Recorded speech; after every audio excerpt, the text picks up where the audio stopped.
What is up, RotoGrinders? 5 o'clock on the East Coast. 2 hours of non-stop NBA DFS conversation, taking y'all straight up the lock. Of course, we yield to crunch time coming in around 6:15, 6:20 on the East Coast. You got Kevin Roth, Keith Eyster, as well as Taylor J. Zwarych, TJ Zwarych, one of the greatest DFS players in all of Saskatoon, Saskatchewan, Canada. It's myself and Head Chopper. Chop, it's kind of a, this is one of those days, man, where I say nonstop NBA DFS conversation, but it is just a 5-gamer. So we got plenty of time to knock this out, to talk through the slate, whatever's on Chop's mind, whatever's on Chat's mind. Chat, kindly hit that like button. Do subscribe, turn on those notifications, do all those things, help us keep the lights on. Maybe we can talk to Mr. Predicto at some point. Who knows? You never really know what we're going to do for the first hour and 15. Of course, we're going to talk about the main NBA slate tonight. Similar to last night, Chop, right? Where we have one lonely late game just kind of sitting there by itself. I would imagine if there was more games in the slates might have considered chopping it off, but they didn't want to make it a 4-gamer. So we have Toronto and the Lakers, 10:30 on the East Coast. It's 2 hours after the second latest game that's scheduled, Memphis and Dallas. Chop, how are things? How are things in your world? The college football season's over. Solitary tier for you. I know you're a big fan of college football, but otherwise, how are things treating you on this Tuesday afternoon? Yeah, so it's all right. Let me see, what is it? Well, Dean, I'm a big guy. I'm a big weather guy, so I like to always be checking, to see what's on the horizon. And man, was I startled at some of the weather that's coming up next week. So I'm just kind of getting my ducks in a row here, Dean, with my heating unit and trying to figure out how to stay warm. We got some bad weather on the horizon across the nation next week. So, just other than that, Dean, just hanging out, doing the thing. College football's, it's it. Came to an end last night. That was the end of the regular season and the postseason. And now we get to go through some recruiting cycles and transfer portals. And now we've got the NFL playoffs. So I say it gives you about 4 slates here, or 4 weeks worth of something to do in the NFL. But obviously after these first 2 weekends, it really dwindles down for DFS purposes. So it's winding down, Dean. Football is winding down. And I've noticed, Dean, I don't want to steal a Chiefs bit here, a stand-up bit or anything. Maybe he can take notes and somehow make this a comedy act. But I've noticed as I've gotten older, Dean, I don't mind when this stuff ends, because that 17 weeks or 18 weeks or however much you put into it, man, that's such a grind these days. So I don't mind when it used to be, oh my God, it's coming to an end. I can't believe it. I'm not like that anymore. You know what I mean? Well, if it was always around, you wouldn't appreciate it, right? You got to miss it to enjoy it when it comes back as well. And it's weird because you think the season just kind of flies by. And like somebody brought to my attention the other day that remember Nick Chubb, running back for the Cleveland Browns? Remember him? Like that was this season where he got hurt. And he was like, this is one of the best running backs in football. And it's like, I totally forgot that happened. And that feels like forever ago. But, and then the season for Cleveland has just been absolutely wild all around. Now how they've turned things around and all that. But yeah, I didn't know you're a big weather guy. It kind of surprised me. I guess we have cold fronts coming in. I know Roth wrote about the weather for this upcoming NFL weekend. And obviously weather's fluid, things change and all that. But he's got 2 oranges currently, an orange in Kansas City, an orange in Buffalo, and a yellow in Tampa. And I also have Vegas. Vegas was showing, they adjusted. The Miami-Kansas City line dropped by 4 points as far as the total, like 48-44, give or take. And the Pittsburgh-Buffalo line dropped like 7 points. It's going to be miserable, apparently, in Buffalo. Gusts around 30 miles per hour, possibly some snow. Going to be cold, obviously. And also, the Steelers don't have the most, best offense in football either. I think it's 34 or 35 as far as the total in that game. So, we'll talk about that, of course, when we get to closer to the NFL this weekend. But you're saying all around, it's going to be cold in Texas. I remember was it last year? There was an issue where it got way too cold in Texas? That was a couple of years ago when the freeze hit, the winter freeze hit, and I'm speaking more to a week from now. Yeah, this whole nation will be hit with a major major cold front. So yeah, I'm not a weather guy. I'm a big weather guy in the terms of I don't want to be caught with my pants down, Dean. On what you got to make sure you're prepared for this stuff. That is you stocking up on like beef jerky and water? Water goods? for sure. Water for sure. You just never know how it's like. When it snowed here that one year, it was done. Like you couldn't get out, man. Like you couldn't because we're not prepared to drive in the snow in Texas. You don't have the proper equipment on your vehicle. Anyway, so I just like to be prepared for that kind of stuff.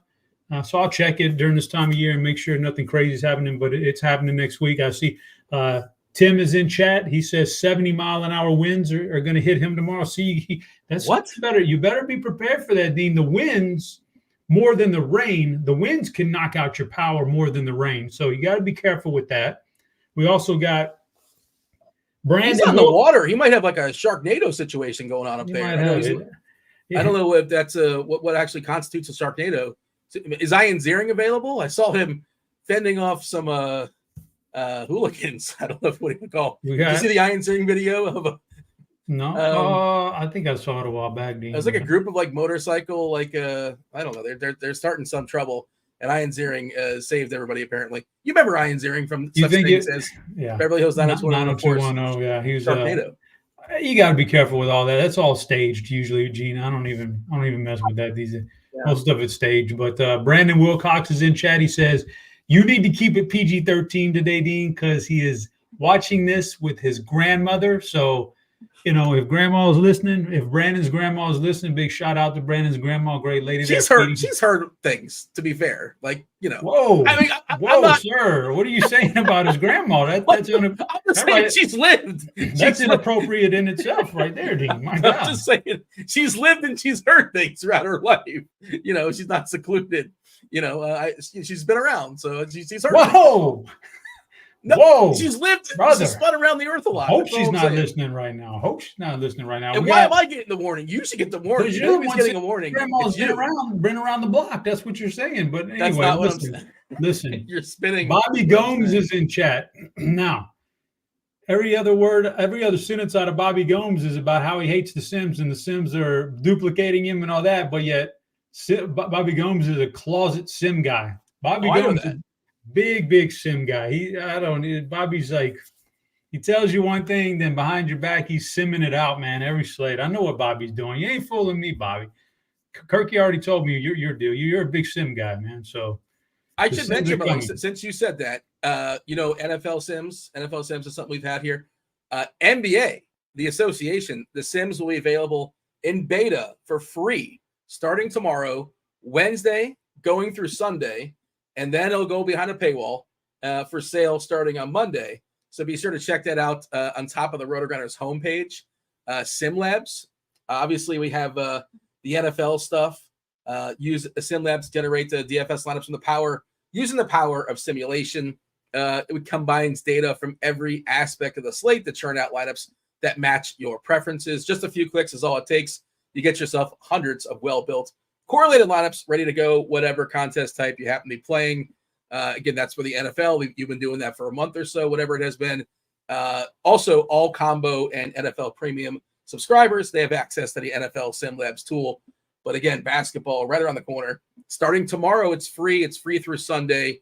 Then it will get paywall. We got to give the people a taste, get them excited, and then all of a sudden jump aboard the NFL NBA Sims, which is currently in beta. So yeah, that is worth checking out. Are you a Sims guy, Chop? Not currently, but we'll see. We'll see how it all plays out, Dean. We'll see. We're discussing it pre-show. If it gets to a point where the Sims are beating you, then if you can't beat them, you got to join them. I don't know. It just in general, DFS is obviously a different landscape. It changes. It gradually,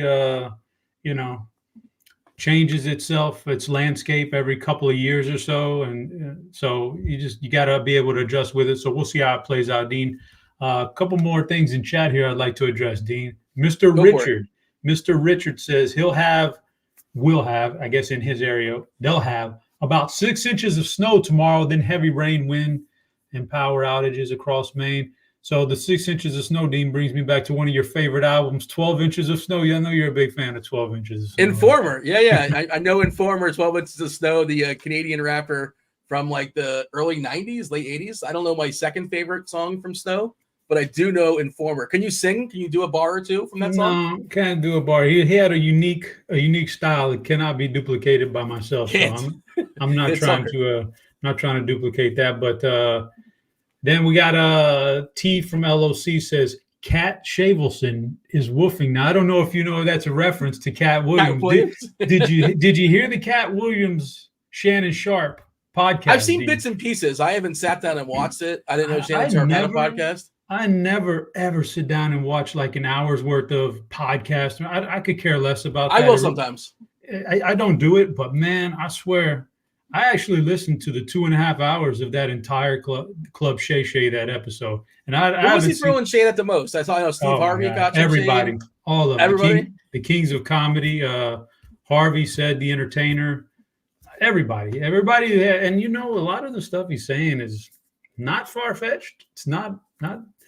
It's not the truth. So that's what makes it so interesting, I guess. But it was a great episode. Great episode. It's so random. My friend ran into Shannon Sharp in the airport the other day, and not for nothing, he was on hosting. It's like, oh yeah, I just got a flashback back to my head, and he's like, oh yeah, there's Shannon Sharp hanging out in the airport. Yeah. So are you saying I should spend 2 hours and listen to Cat Williams and knock people down, and it's worth the 2 hours? You didn't regret it? No, not at all. It was one of the more entertaining things I've listened to in quite a while. It's pretty darn good, Dean. 5-game tonight. As far as the association, like I said, we have plenty of time. We still have an hour until we yield to crunch time. Well, participation is encouraged. It's always encouraged from the chat, but it's especially encouraged today because otherwise we can sort of fly through this one pretty quickly. Chop, what are you seeing? As far as the big picture. We're losing point guards. Halliburton lost yesterday. He's not in the slate. Indianapolis not in the slate. But that's kind of a bummer. Hopefully, I guess we'll see if he can come back in time for the All-Star game in Indiana. Like, when is that ever going to happen? That's like a once-in-a-lifetime opportunity for him. But doesn't look great. Of course, he's out for the season with his shoulder. Cunningham also is not playing tonight, for Detroit. So some opportunity being opened up. We have one late game. LeBron's got his typical questionable tag. I don't know if this is going to be the one night where it's going to be actionable and he's going to be out. I assume he plays. But, just sort of stay tuned on that one. But, again, that's 2 hours after the latest game locks. That's not Toronto and the Lakers. Yeah, in my head, I feel like LeBron plays, of course. But just try to have $200 or $300 so you can get to Davis, and you have the F spot open or the utility spot open. Luka expected to play. He's probable. Triple J, Jaren Jackson Jr., he's also questionable. Memphis is really, really struggling. DeAndre Ayton, doubtful, upgraded to doubtful. I don't expect him to play, but I guess he's not officially ruled out just yet. You have a really beat-up Magic team, but Banchero has just been annihilating the world. He's been awesome of late in the 9Ks, and I guess fully justified for sure. Otherwise, what are we looking at? Give me the big picture. What's a screenshot when it comes to tonight's slate? I should have mentioned Pirtle. Pirtle out is another kind of a big one there for Toronto. And man, I'm really curious what Toronto does. I guess we'll talk about it when we get there. But, do they just move Pascal up to start at the 5? Does Boucher start? Davis would just crush Boucher. Do they dust off Thad Young? Porter is a young guy that has some size, but Davis just is going to crush probably whatever they throw in front of him. Yeah, your thoughts, big picture wise, Chop, when it comes to tonight's 5-gamer. Big picture wise, big macro picture, Dean. I'd say there's some major injuries that the salaries haven't adjusted to yet. They're pretty fresh, so there's plenty of players in the value range that you can. And I'm not a big value guy when I see a guy's projection at 16 points, but the optos want to jam him in, 90% of the time or 90% of the lineups, just because I'm not big on that kind of value, but the kind of value you have today, I think very, very actionable value, because of these injuries. So then you have to decide. I think then the big question is, when you're playing those guys, which you are going to play them, do you want to go then your next guy in be Luka, who seems to be the clear-cut number one guy on the whole slate?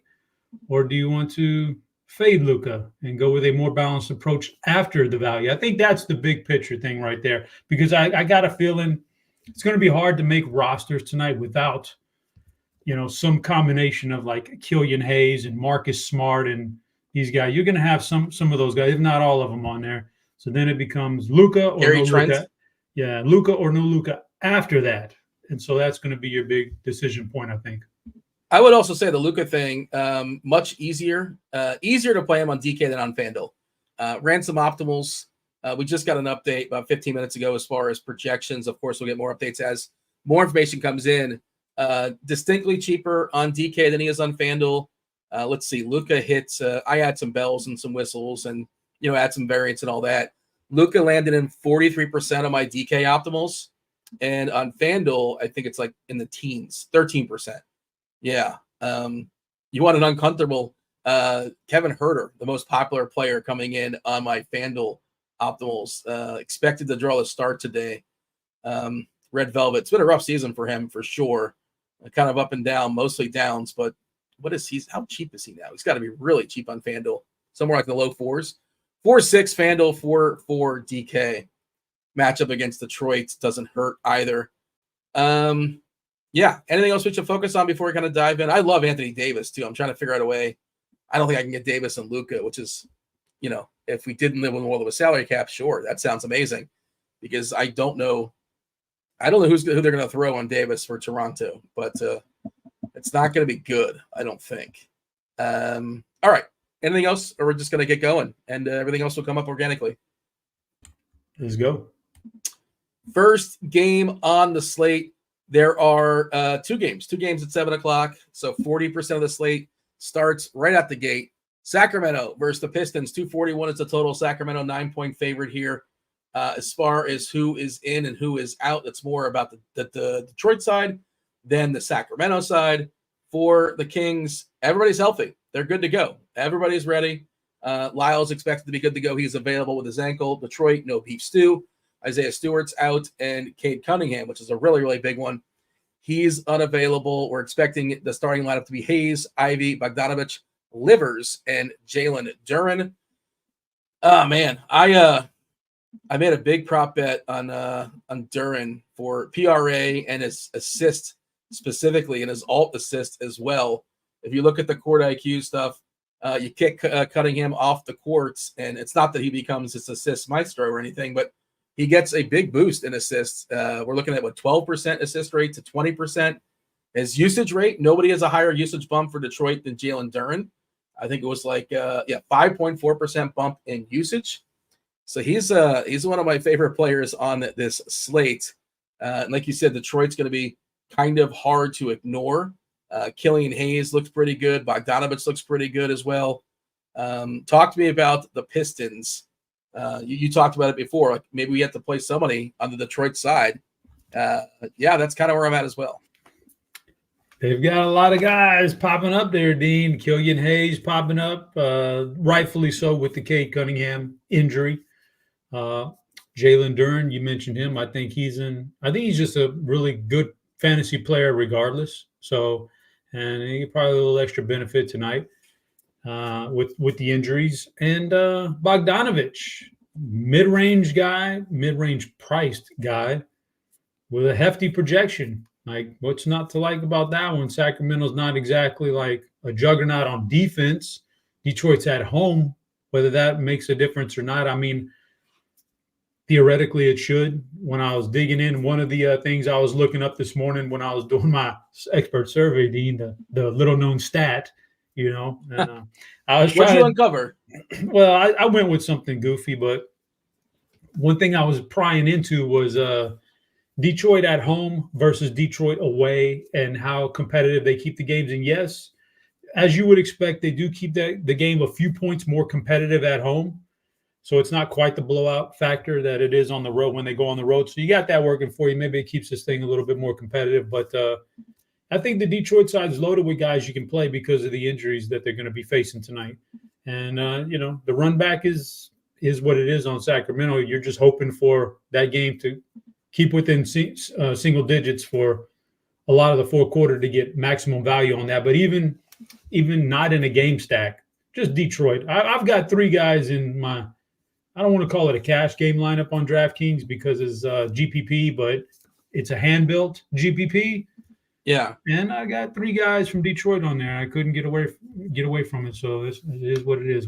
Is it like a cash plus, like a single entry type lineup, that kind of thing? Yep. Single entry. You nailed it, Dean. So you don't want to go too far off the reservation, if that's an acceptable saying these days. I'm not sure the political correctness, but you don't want to go too far off the reservation. But you know, they're just jumping out there. So I'm a big fan of Duran's fantasy game, man. He's so explosive. So you got that, and you got to have a salary saver in there. So Killian fits that, and then Bogdanovich just a steady guy. So he makes it. So it can't work. You know, I used to sit here and do lineups, Dean, back in the day, and I'd say, man, I really don't want more than 2 guys from a particular team. But nowadays, you just kind of got to roll with it, Dean. And it's a smaller slate anyway, so I'm cool with it. Yeah.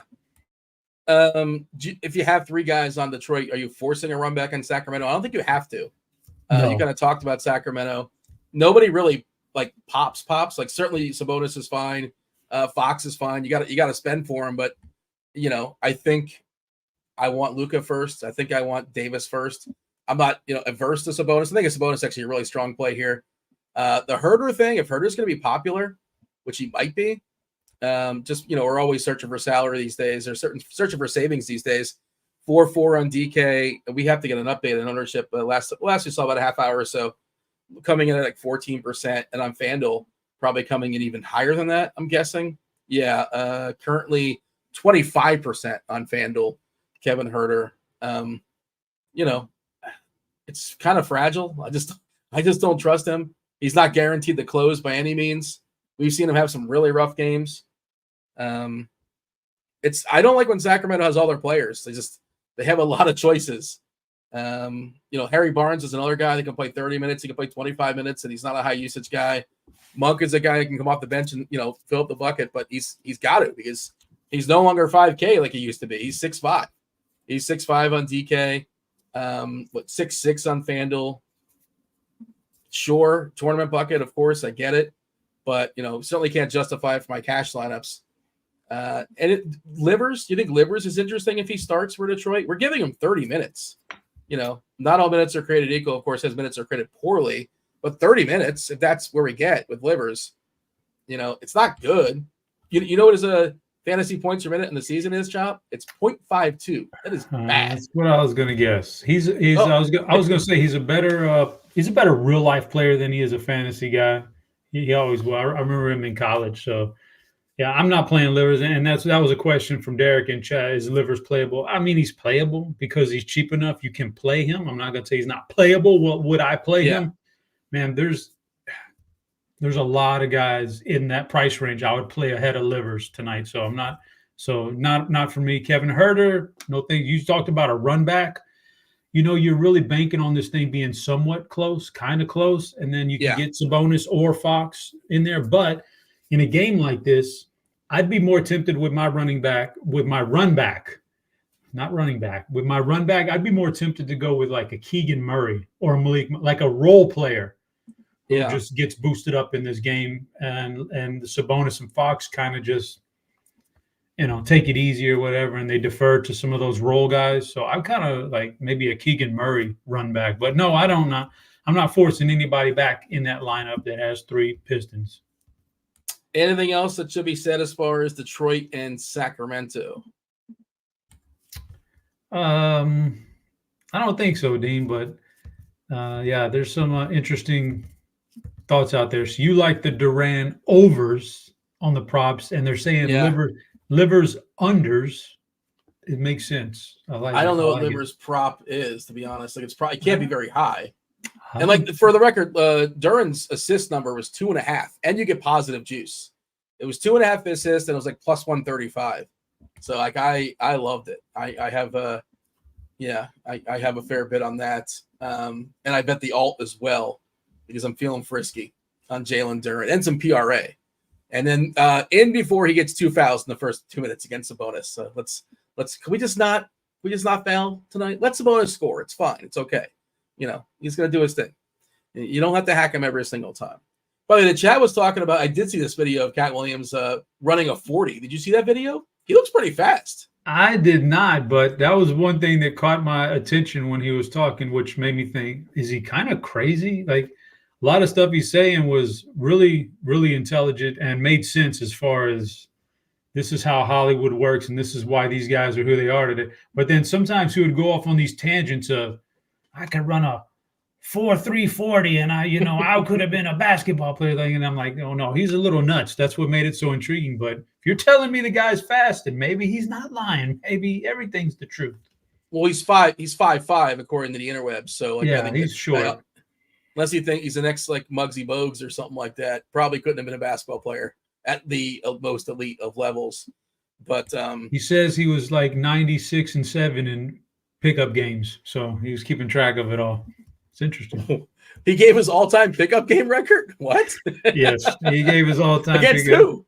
At the Y? Like I don't randoms, just randoms, and then the next night was the Friday night basketball on ESPN where Kevin Hart does his little telecast, and he was making. He doesn't fun like of Kevin Hart. Is that they don't like each other? So Kevin Hart was making fun of him for saying he was 96-7 in pickup basketball and all that. It was pretty good stuff. It's an interesting brag. I mean, but that doesn't tell me anything, right? Like well, maybe your teammates are really good. Maybe you played against really bad opponents. Like one boxer is 7-2 in his career, and another boxer is 3-5. Who's the better boxer? I don't know. I need more information. All right. Anything else, or shall I move on? Move it on, Dean. We're running out of time.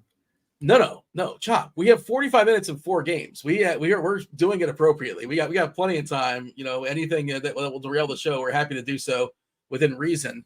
Remember, there are grandmas out there that are watching, so we got to keep this PG or PG-13. Kobe wants to know if LeBron is playing. As always, LeBron is questionable. He's always questionable, and he almost always plays. I'm assuming he plays, barring something goofy, but like for whatever reason, they always list him as questionable. And the tricky thing is in this slate, there's no other game in town when you're going to find out when LeBron is in or out. So ideally, leave the money so you can pivot to Anthony Davis if you have LeBron. Yeah, agreed, Dean. Agreed. And if you don't have that, I guess you can pivot to Scotty Barnes or Pascal, worst case scenario. But yeah, that's just pretty much what you got to do. Dean, while we're on the subject, can I just say something real quick? Always. If we're going to be uniformed about this, let's just be uniformed about it, Dean. And I don't. What's the difference between 4 games and 5 games? Not really very much. Let's just go ahead and kill the game that starts 2 hours later. Like if we're going to do it on some nights, let's just do it. It'll make this a better experience. I'd rather have 4 games than not have to sit around for the extra 2 hours worried about LeBron and AD, as go 4 games as opposed to 5 games. Then I got to. Now I know some guys do not care. They want to do that. Some like it. That's the minority, though. Yeah, that's where their edge is. But the majority of people would rather just not mess around with that last game. So if we're going to be uniformed, let's just be uniform, guys. Let's just kill the last games of the night if it's that big of a discrepancy in time starting. Like for sure, if there was 9 games tonight and 8 of them started between 8 o'clock or earlier, and there was 1 game, the Laker game, that would be gone. So like it has to do with how many games, right? Like, I don't want to assume that, but that's what they've shown us already in the past. Like if it was 8 or 9 games and there's one just kind of sitting there by itself on an island, they would kick it off. I guess that they keep it around because they didn't want a 4-gamer, but I don't know. But like I understand your point too. Yeah, Dean. And then let's just go ahead and go. Let me get another one out of the way for you, Dean. While we're here, and we got time. This is your soapbox. Yeah. The NFL, we don't need a Monday night playoff game, fellas. Let's just go 3 on Saturday, 3 on Sunday. Give us all day Saturday, all day Sunday. That's fine. I don't need the Monday night game. The showdown. I don't really need the showdown. So I got to play a 6-gamer. Somebody's got to pay the rig. I mean, listen, in the NFL, we don't need the Monday night playoff game. Make it 3-3, and we're good. Because not only that, but now somebody's going to win that game and absolutely get screwed on their scheduling. They're going to get a less day than their opponent. So, come on. NFL needs to snap out of it, man. Well, like, I'm trying to think of 4:30 is the first game, right? There's 2 on 2 on Saturday, like 4:30 and 8, and like Sunday is like 1, 4, 7, something like that. 1, 4, 8. Yeah. Correct. Yeah. Let's just do 3 and 3, and then that'll make Do you it stay home? Are you home all day Sunday watching those 3 games? I don't know what your Cowboys are playing. Absolutely.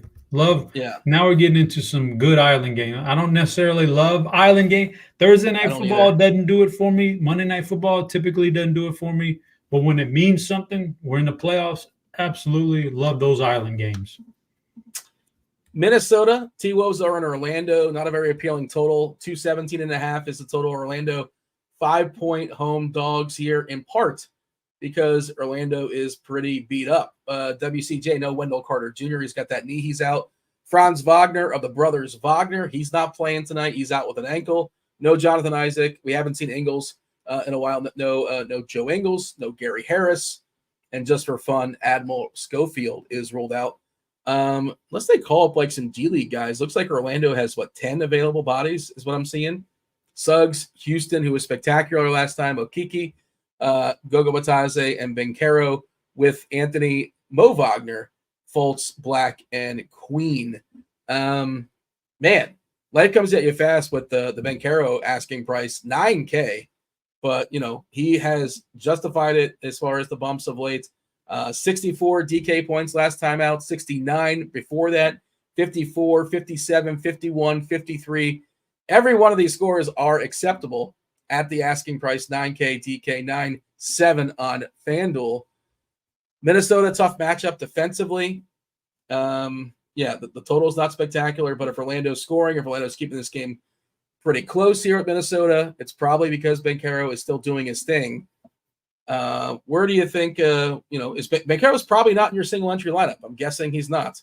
You probably don't dislike him, but when you're doing priorities, at least according to ownership, 15%, right? 15% ownership, biggest number in this game for what it's worth. Not a very popular game in this 5-gamer. Like we said, the total is not terribly appealing, but talk to me about Bencaro and the Magic. All right. Bencaro and the Magic first. So Franz Wagner is out of the game. That it's just been a couple of games, but boy, you nailed the boost on Bencaro, man. He's just off the charts with Franz out of the game. Wendell Carter Jr. missing some more games, and of course Jonathan Isaac and Joe Ingles, and these guys have been out for a while. But yeah, it's all trending towards Paolo. But the Minnesota defense it's too good for me to pay the 9K, and especially the 9,700 on FanDuel. So yeah, he's not the guy that's making my lineup tonight. So for Orlando, I don't really have anybody. I mean, the game in general, we'll talk about Minnesota in a minute. I don't have anybody identified in this game that I want to play in a single entry. And anything's on table for GPP, but from the Orlando side, it's a tough matchup for them. And if I wasn't playing Bencaro, I don't want anybody else on the team. They're just not particularly great fantasy-wise outside of Paolo, and I'm not playing him at this price tag. We're not chasing the big Caleb Houston game. That's not happening. We are expecting him to start and play a bunch of minutes. His fantasy points this season, not spectacular, 0.63 per minute. His usage is not spectacular, 12%. But, he is coming off a big game. But, again, this spot is not great. Okiki is another guy who should get some minutes, but not a great fantasy player either. But another reason why Bencaro is just going to get a ton of usage. I meant to run the Court IQ on this one as well. What sort of boosts? I'm assuming Bencaro gets a boost in the absence of Wagner. I want to see how significant it may or may not be.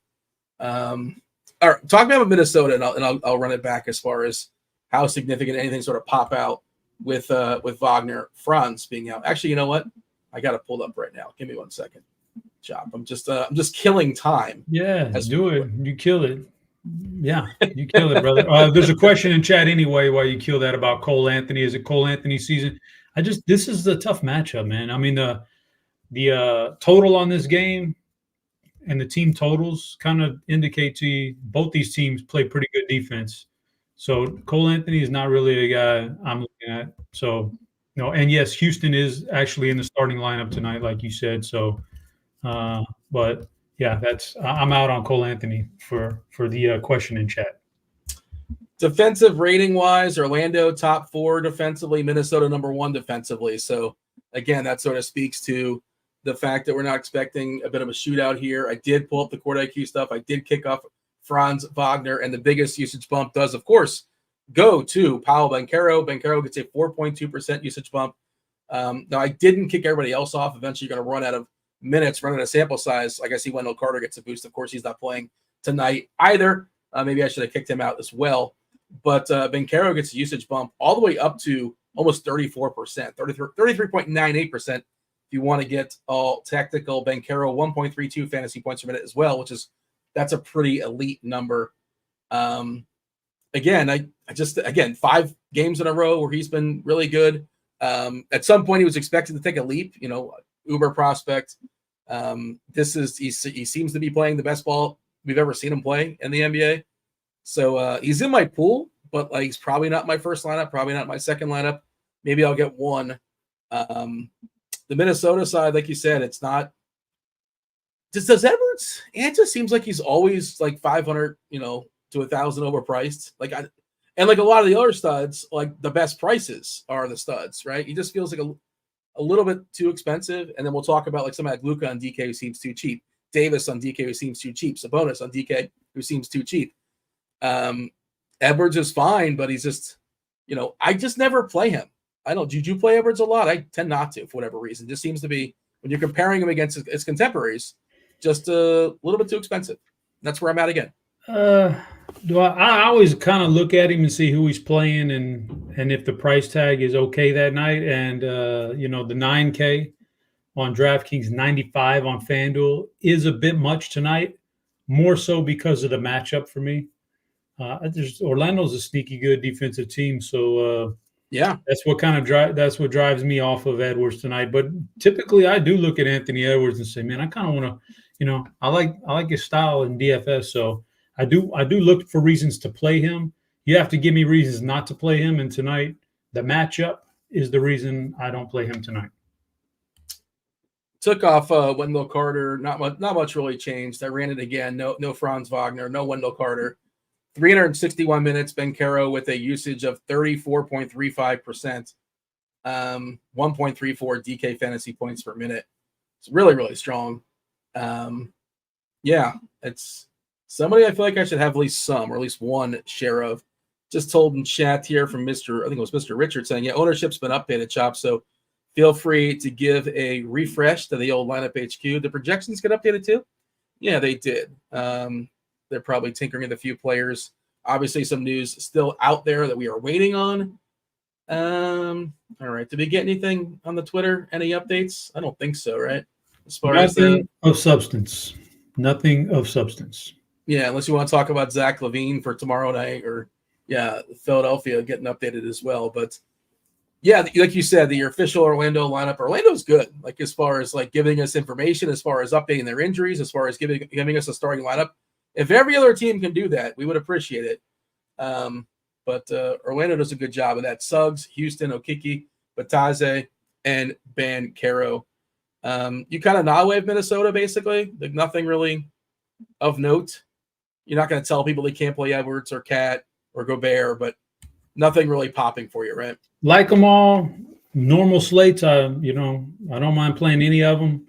Tonight, just not a night, not in GPP. Maybe if I end up going to our Sims in the future, or I don't know if it's going to be available tonight. At some point, we'll have NBA Sims, and if it wants to throw some in there, I'm not gonna hate on it.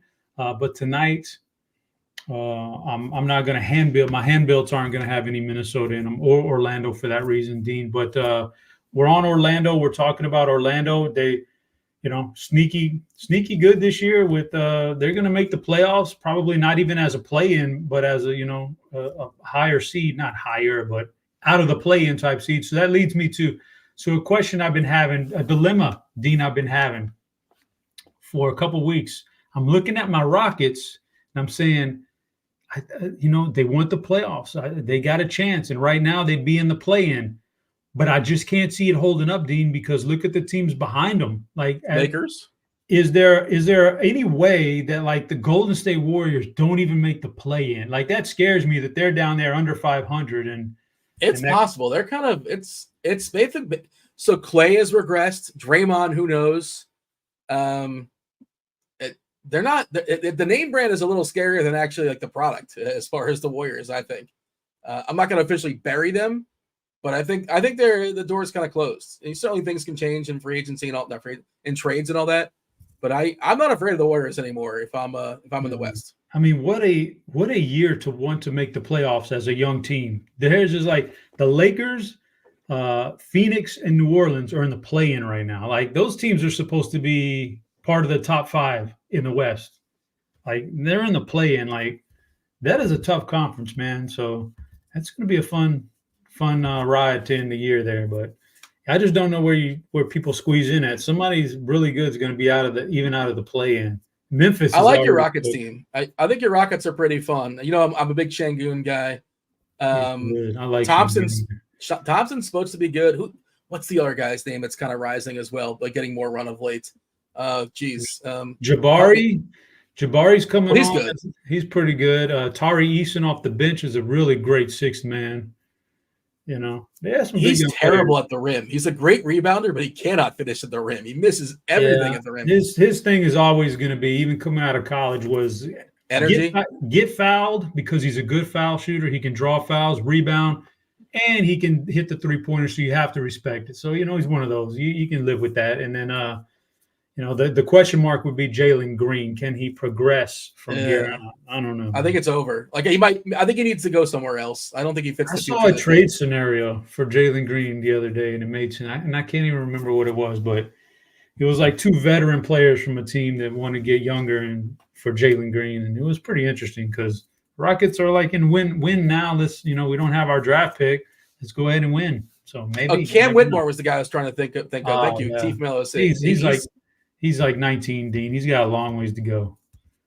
Yeah, but like he looks pretty promising in a small sample. I see Eric in chat asking about Banchero. What's the props on Banchero? What's his PRA? His PRA looks like 40 and a half or 41 and a half, depending on where you're shopping. And let's pull up scores and odds. Our projection is about 40 and a half. So there's really no edge on that according to our projections. It's kind of a stay away. Conscious Machine is saying Banchero or Cat on DK. If that's the question, I'm assuming that's Karl Anthony Towns and not Cat Williams. It's not a callback to our previous. I know he's he was incredible in pickup games. I don't know how that works as far as DK or FanDuel scoring, but I would take Banchero over if assuming everything else is equal. Like obviously he's more expensive, but yeah, I don't know. That's like a 2v2. It's not a 1v1, but unless it's like a tiers question, maybe I don't know. What do you got, Chop? Banchero or Cat? We're taking Banchero, right? I'm finding a way to get the money to get Banchero in that particular situation, yeah. All right. Oh, here's one more question. I guess we'll talk about this in a second. Herter expected to start, according to Derek in chat. Derek's not going to mislead us. Yeah, that's is what we anticipated. I think he had the old starters jersey as well. Yeah, he's going to be starting tonight. Let's move on. We got 3 games left, Chopper, about a half hour or so away from bringing in Crunch Time. Crunch Time consists of Keith Eyster, as well as TJ Zwarych, and you got Kevin Roth as well. New York, the Knicks are taking on Portland, the Blazers. They're big-time favorites, 12-point favorites to be precise. The Blazers are horrific. This game is at 7:30. 229 is the total as far as who's in and who's out here. New York is fully healthy with the exception of Mitch Robb. Mitch Robb obviously out for, I think he's out for the season, right? Didn't they say he's out for the season? I think he's out for the season. Correct. Not coming back anytime soon. Up in the air for Portland is a couple guys don't really matter a ton. Matisse Thybulle is questionable with his foot. Moses Brown's out. I think he might be out for the season too, if I'm not mistaken. Robert Williams, of course, I'm thinking of all the bigs that are gone. Robert Williams is gone for Portland. Did not trade him fast enough. He got hurt too quickly. And DeAndre Ayton is doubtful with his knee. I highly do not expect him to play tonight. I'm guessing we're not projecting him in. They usually, if somebody's doubtful, usually projected out. And Jabari Walker has got a knee, so he's questionable. Man, this feels like a blowout, right? You know, Brunson and Randall, they do a lot of damage here. The one good thing for the blowout stuff is Tibbs is your coach. So like Tibbs, he does not show mercy. He sweeps the leg. He loves keeping his guys in, even if they're up like 25. like and down to like the last 3-minute timeout, then maybe he'll consider, say, all right, a reprieve. Let's go ahead and bring in some subs. But I do love that about Tibbs, and you're rostering guys like Brunson and Randall. They both look awesome. They're not cheap. Your preference amongst the two on New York and just New York in general, what are your thoughts? New York in general, the expensive guys aren't really jumping out to me, but it's the middle tier value there with Hardenstein that jumps out on the Knicks to me. Randall or Brunson, 89 and 91, and then for Brunson is 91 and 9K. Those are big numbers. I'd go Randall between the two, but I don't have a lot of interest in either one of them. Like I said, for the Knicks, to me, it is Hardenstein by a mile. I like Hardenstein. He'll be in my lineup tonight. OG, I'm willing to give OG another chance here because I think the minutes will be there, and he needs his 3-point shots to fall. But I'm not so sure that was a great trade for the Knicks long term.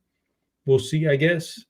But so I'm willing to give picking that or no? I think it was they just didn't want to sign Barrett. Isn't that mostly what that was? I think wasn't Barrett up to get signed? They lost some sort of draft equity in that thing.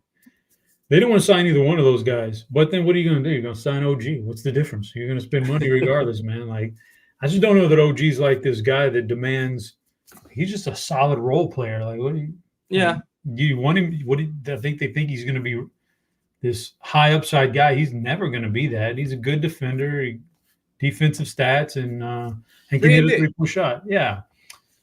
But I mean, quickly has a chance at least to be like a star if you turn him loose. You know what I mean? But I don't know. I digress. If OG's ever going to get going, this is a great game to get him going. So I can see playing him. But Hardenstein for me on the Knicks is the guy I'm really looking to. Yeah, TJ in chat correcting us. Barrett was already signed. Toronto wanted him, I guess, in part because that's where he's born and raised, right? Toronto boy coming home. So I imagine he's happy playing there as well. But I guess Quickly is the upcoming free agent. Curious to see how that works out for him. He's, certainly auditioning these days. We'll talk about Quickly sitting up later on the slate, taking on the Lakers. Just got an update again as far as projections ownership. So I gave it another refresh. Ownership-wise in this game, Brunson's getting 18-19. Reynolds getting 18-19.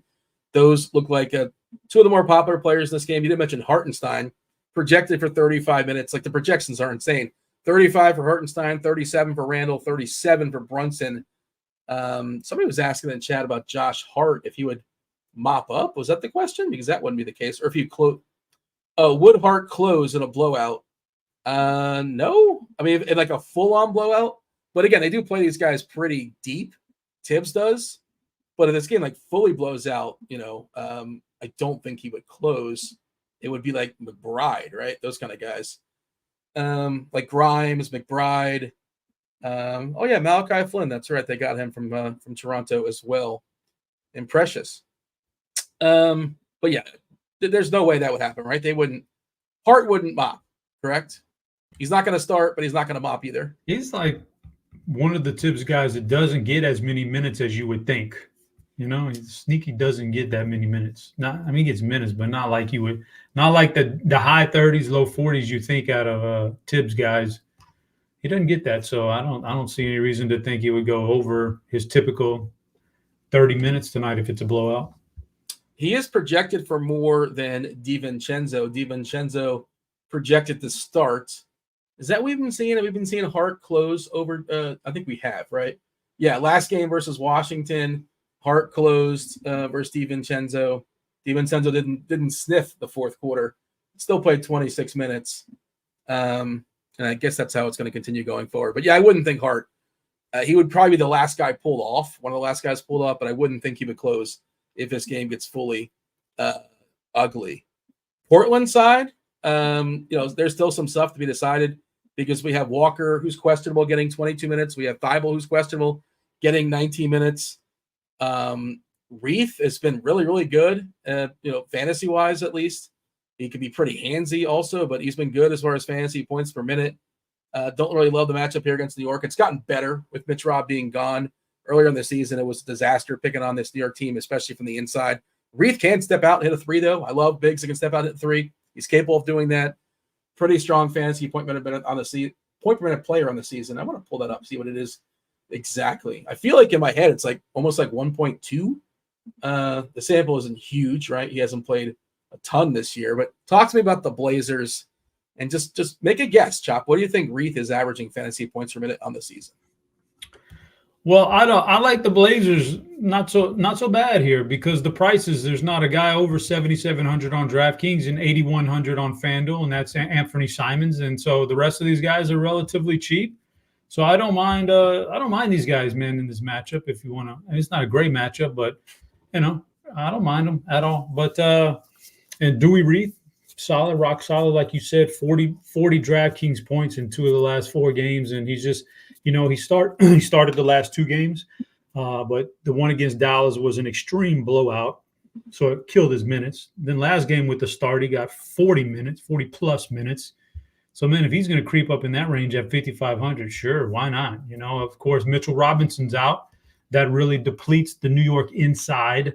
Now you're left with Hardenstein, who's not nearly as aggressive defensively. So, yeah, I don't mind the Portland side at all. Dewey Reith, if I was going to guess without looking at anything right now, except for like what I know his game logs have been lately, I would say in the neighborhood of 1 to 1.1 DraftKings points per minute. Yeah, you nailed it. 1.07. Brandon in chat says he's a foul issue. He's been a foul issue for sure. Per 36 fouls for Dewey Reith, it's 4.8. So as per 36 is 4.8 fouls. It's not a foul out. We've seen some guys in the past like they would be fouling out per 36. He's getting a little better, I guess. He's only hit 5 fouls in 1 game this whole year, and I know his minutes haven't been up to Yeah, but he hasn't. At least he hasn't fouled out or anything.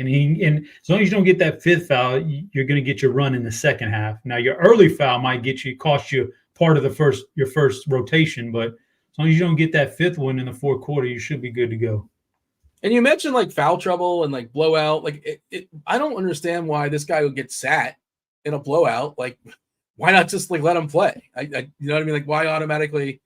Like, what are you saving him for? You're the Blazers. You're a horrible team. Like, at least see what you have in this guy. Maybe he could be something. Who knows? We'll see.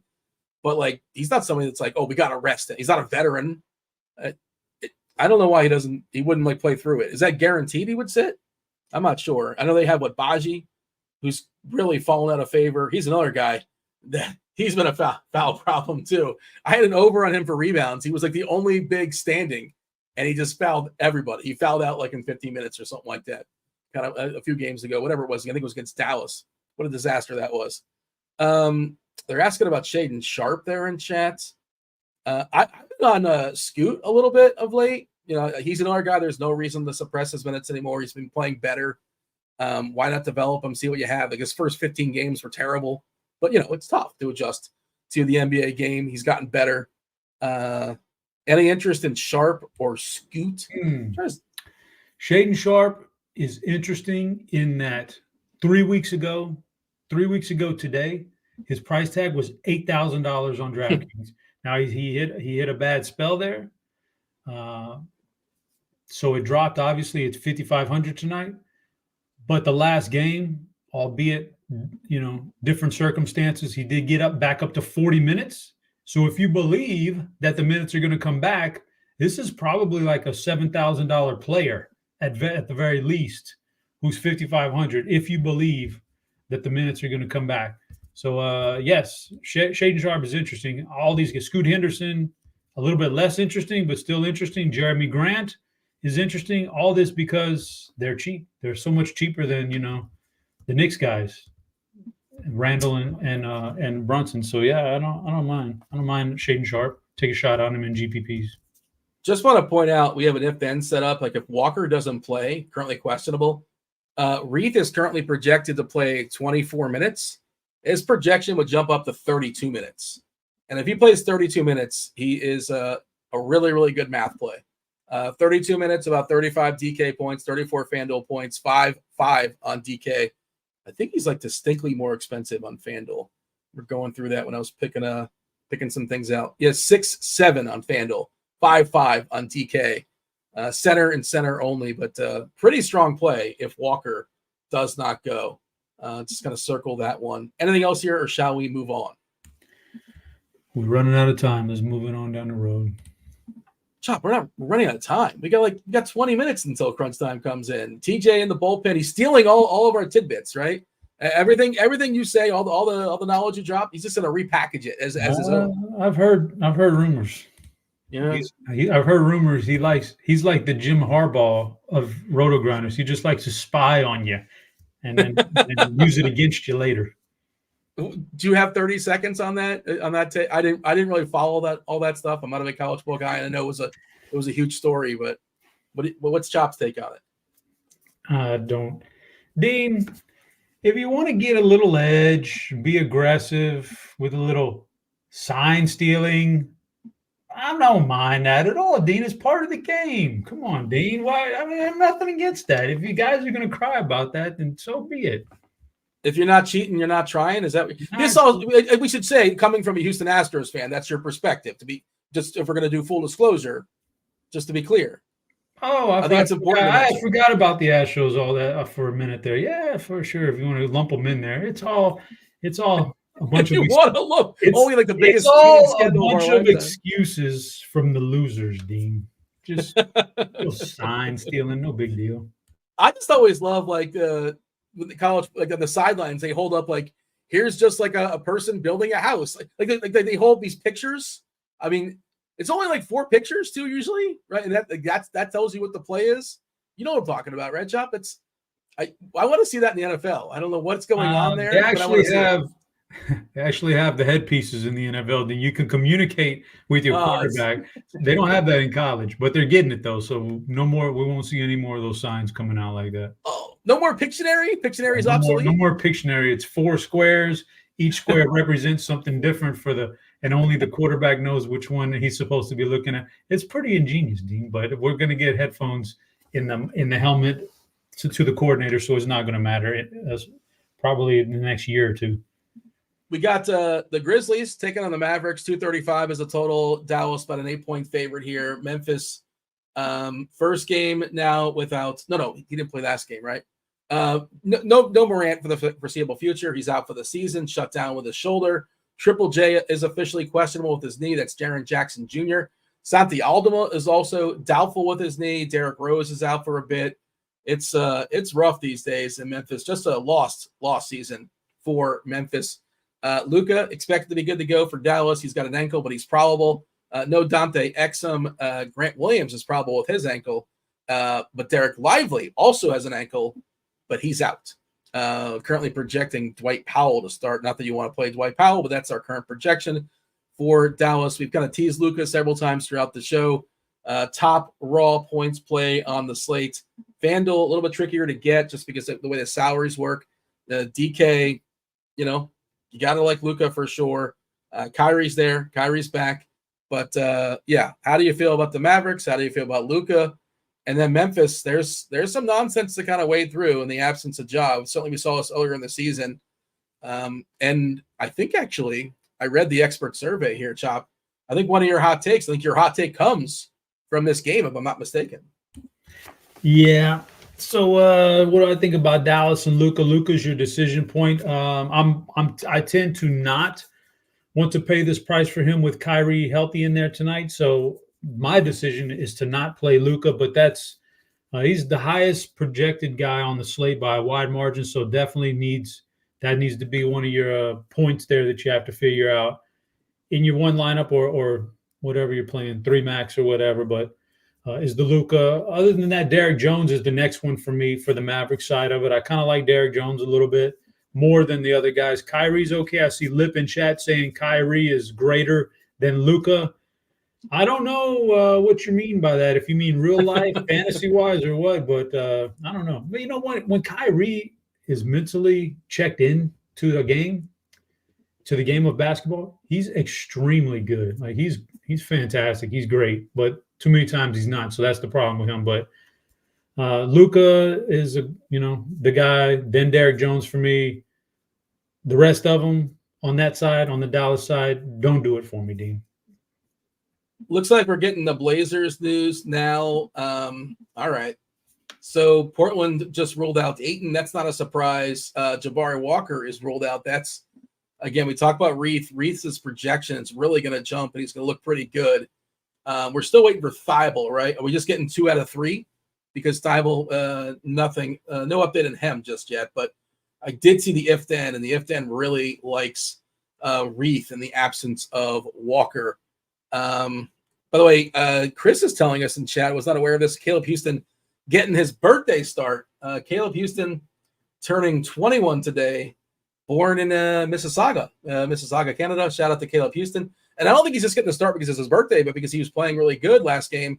And also, there's not a lot of options for Orlando because there's a lot of injuries. But adjust your projections accordingly, Chopper. You think Caleb Houston's going to go out in the town and have himself a good night tonight, 21st birthday? I mean, I don't know what kind of guy he is, Dean. Maybe he's a really religious guy, and maybe he can't go out and have fun if he likes. Maybe he's a Gordon Hayward type, and he's like already married at the age of 21, and has a family like those other guys, the Mormons and stuff. I don't know, Dean, but what did Chop do on his 21st birthday? Do you remember? I was at Stephen F. Austin State University. I know that much. So it must have been something crazy. Yeah, I would imagine. I was not as religious, Dean, at that age. So I probably went a little crazy on that particular night. But everybody's different though, Dean. Everybody's different. Funny enough, my 21st birthday, you know where I was? I was in downtown Orlando. So there you go. I remember that. So there you go. Maybe we'll go to the same. Caleb Houston will go to the same place. No, probably not. Unlikely. But I don't know if it's still standing, to be honest. Let's move on. Or should we give any more clarity? Memphis. Talk to me about the Grizzlies. Yeah. All right. So your big projection guy here, or ownership guy, is probably, or it's going to be Vince Williams Jr. With the Ja Morant injury. Let me pull up those injuries real quick. Make sure I got it correct. Yeah, Ja and Derrick Rose is out. Sandy Aldama is not. He's not playing, right? He's doubtful, officially doubtful. Yeah, but Vince Williams Jr. is getting the highest ownership in this whole game, and one of the highest probably the highest on the slate, coming off of a big game here last game. So I get it. He's cheap enough, and you're looking for that value. He's one of those guys, like I said, Marcus Smart in this game also at 63, big ownership number, but nice projection with Ja Morant's injury. And then the other game we already covered, like Killian Hayes and stuff. So I'm not going to play all these guys, but some combination of 2 of them is fine. So Vince Williams is on the table. Marcus Smart, I love Marcus Smart. He will definitely make my lineup. Currently, Dean, I do have Jaren Jackson in my lineup because he was the last spot, and I had that enough money. But with the Jabari Walker news, that may change now because I may want to get one of those guys in there, so I got to refocus on that when we're done with the show. But that just goes to show you I don't mind Jaren Jackson tonight. Don't mind him at all. Marcus Smart, Vince Williams, salary savers, Jaren Jackson. And my hot take you were talking about, I think it was the Desmond Bane take. We're going to get no Ja tonight. Desmond Bane can score. Dallas is without Derek Lively, I believe, still. So the defense in the middle is a little bit suspect. The backcourt for Dallas, not that great defensively. I think Desmond Bane can have a big number here tonight. Point total wise, does it equal big fantasy numbers? He'd have to get some of those other categories and fill them. But I think as far as hitting field goals in this game, he's going to have like a monster game. So I like the Memphis side. All right. Anything else that should be said as far as this game, or shall we talk about Toronto taking on the Lakers, which is the hammer? It's the delayed hammer, 2.5 hours. 2 hours after Memphis Dallas tips off. You got the Raptors in LA. Anything else, or shall we move on? Talk about the hammer. Talk about your hammer, Dean. Did you? I wasn't watching the video. Did you just lean in and like whisper in the mic? I think that's what just happened. I was on a different page, but yeah, 236.5 is a total here. Toronto taking on the Lakers. Lake Show 4.5 point favorites. Big injury here for Toronto on the inside. No Jakob Poeltl. Poeltl's out with an ankle. The Lakers, LeBron is officially questionable. You've seen this before. Almost always he plays through it. It's nonsense, but you never know. Be aware of it. Anthony Davis is also officially probable with his ankle. Rui Hachimura, he's out with he's doubtful. He's doubtful with a calf. We're projecting, let me give a refresh. I'm curious if they reconsidered this, but we're considering Toronto to start quickly. No surprise. Trent, Barrett, Barnes, and Pascal Siakam. So we're expecting, I guess, Trent would jump in the starting lineup with Pirtle being out, and everybody just kind of moves up. I don't know. That could be one thing. They could start Boucher. They could start Thad Young. They could start Porter. I think that seems pretty unlikely. The Toronto side, the absence of Pirtle. What do you think they do? What are you expecting? And again, you're kind of sort of like going in blind because unless you set yourself up with like a game stack of some sort, it'll be a little tricky to adjust. If you have like a 1v1, if there's one player left in this game, how are you handling this game being so late? And talk to me about the Raptors. Oh, man, how am I handling it? I don't know, Dean. What do I think is going to happen with Toronto, first of all? I mean, my guess is Gary Trent slides in there, but would it surprise me to see Bobby Boucher get the start? No. It's pretty easy plug and, fill in right there for Pirtle if they wanted to do that. But I think it's Gary Trent probably. Gary Trent may be fool's gold at $4,400. Maybe not. I mean, he has some upside to him, but the Lakers aren't, necessarily a pushover defensively. But so I don't know. Siakam seems okay. Scotty Barnes a bit too expensive. Emmanuel Quigley is a guy who I think will be in my lineup tonight. I like Quigley. I like the situation. They're really feeding him out there. Still some meat in that bone as far as the price. The price has eats its way up, but you think it's justified? I'm fine with that. I don't mind that. It's at $7,000, what do you want from a $7,000 player typically? And 40 points. Yeah, he's on the verge of that in most of these games with his new team. So, he's only going to get better. I think the more and he's done a lot of this without getting the big minutes yet. Like the 38-minute game against Sacramento was his biggest one, and obviously he delivered on it in that game. So the last game, 26 minutes, 33 before that. They're going to play him a lot of minutes if this thing stays competitive. So I like Quickly. I don't know. He's just soft. $7,000 is not that bad in the grand scheme of things tonight. So that goes back to if you're going to play Luka, you're probably not playing some $7,000 to $7,500 guys like Quickly. I'd rather not play Luka and take my chances on a couple of these guys like Quickly in this price range that have some upside and can do some things. But Toronto, it's a late night, so we're not going to know the starting lineup, and the starting lineup means everything. If they say Boucher's starting, I want that for $4,500. That guy's got upside for days if they start him. He's going to get worked, man. Davis is going to work him so bad. Yeah, but then you can play Davis then if you think if that's the case. But I'm just worried. Money for that. I just you got to have the money for it too, Chop, right? Well, no, you can play. You can have LeBron James in your lineup, like you said. Make sure you have the 300, and if Boucher is going to get the start, I can switch to Davis, or vice versa. If James goes out, I can switch to Davis. You can do it. You can play around with it if you want, but anyway, $4,500 for Boucher if he starts would be great. If Gary Trent gets a start, 44 is not bad either. Siakam's okay. Barnes is too expensive for me, and Barrett too expensive for me, and Schroeder is a bit much for me. I can't find a place for him on my roster. Revenge for the you hear what he said. I heard him heard something about him today when he said that it wasn't his fault that he didn't accept the Lakers money offer for like $84 million. It was his screwed him, right? Yeah, man. You talk about instant fire. Buddy, boy, that's a screw up. Oh man, he cost himself a lot of. Yeah, that's one of the more infamous one that was just kind of sitting on the table, and he passed on it. He bet on himself, and a lot of times betting themselves, it's great, it works out, but it did not. He's still doing fine. He's going to be okay, but I'm sure he still thinks about that. But I did a refresh with Reith. The projection has really spiked. It's interesting. Davis being a power forward eligible player.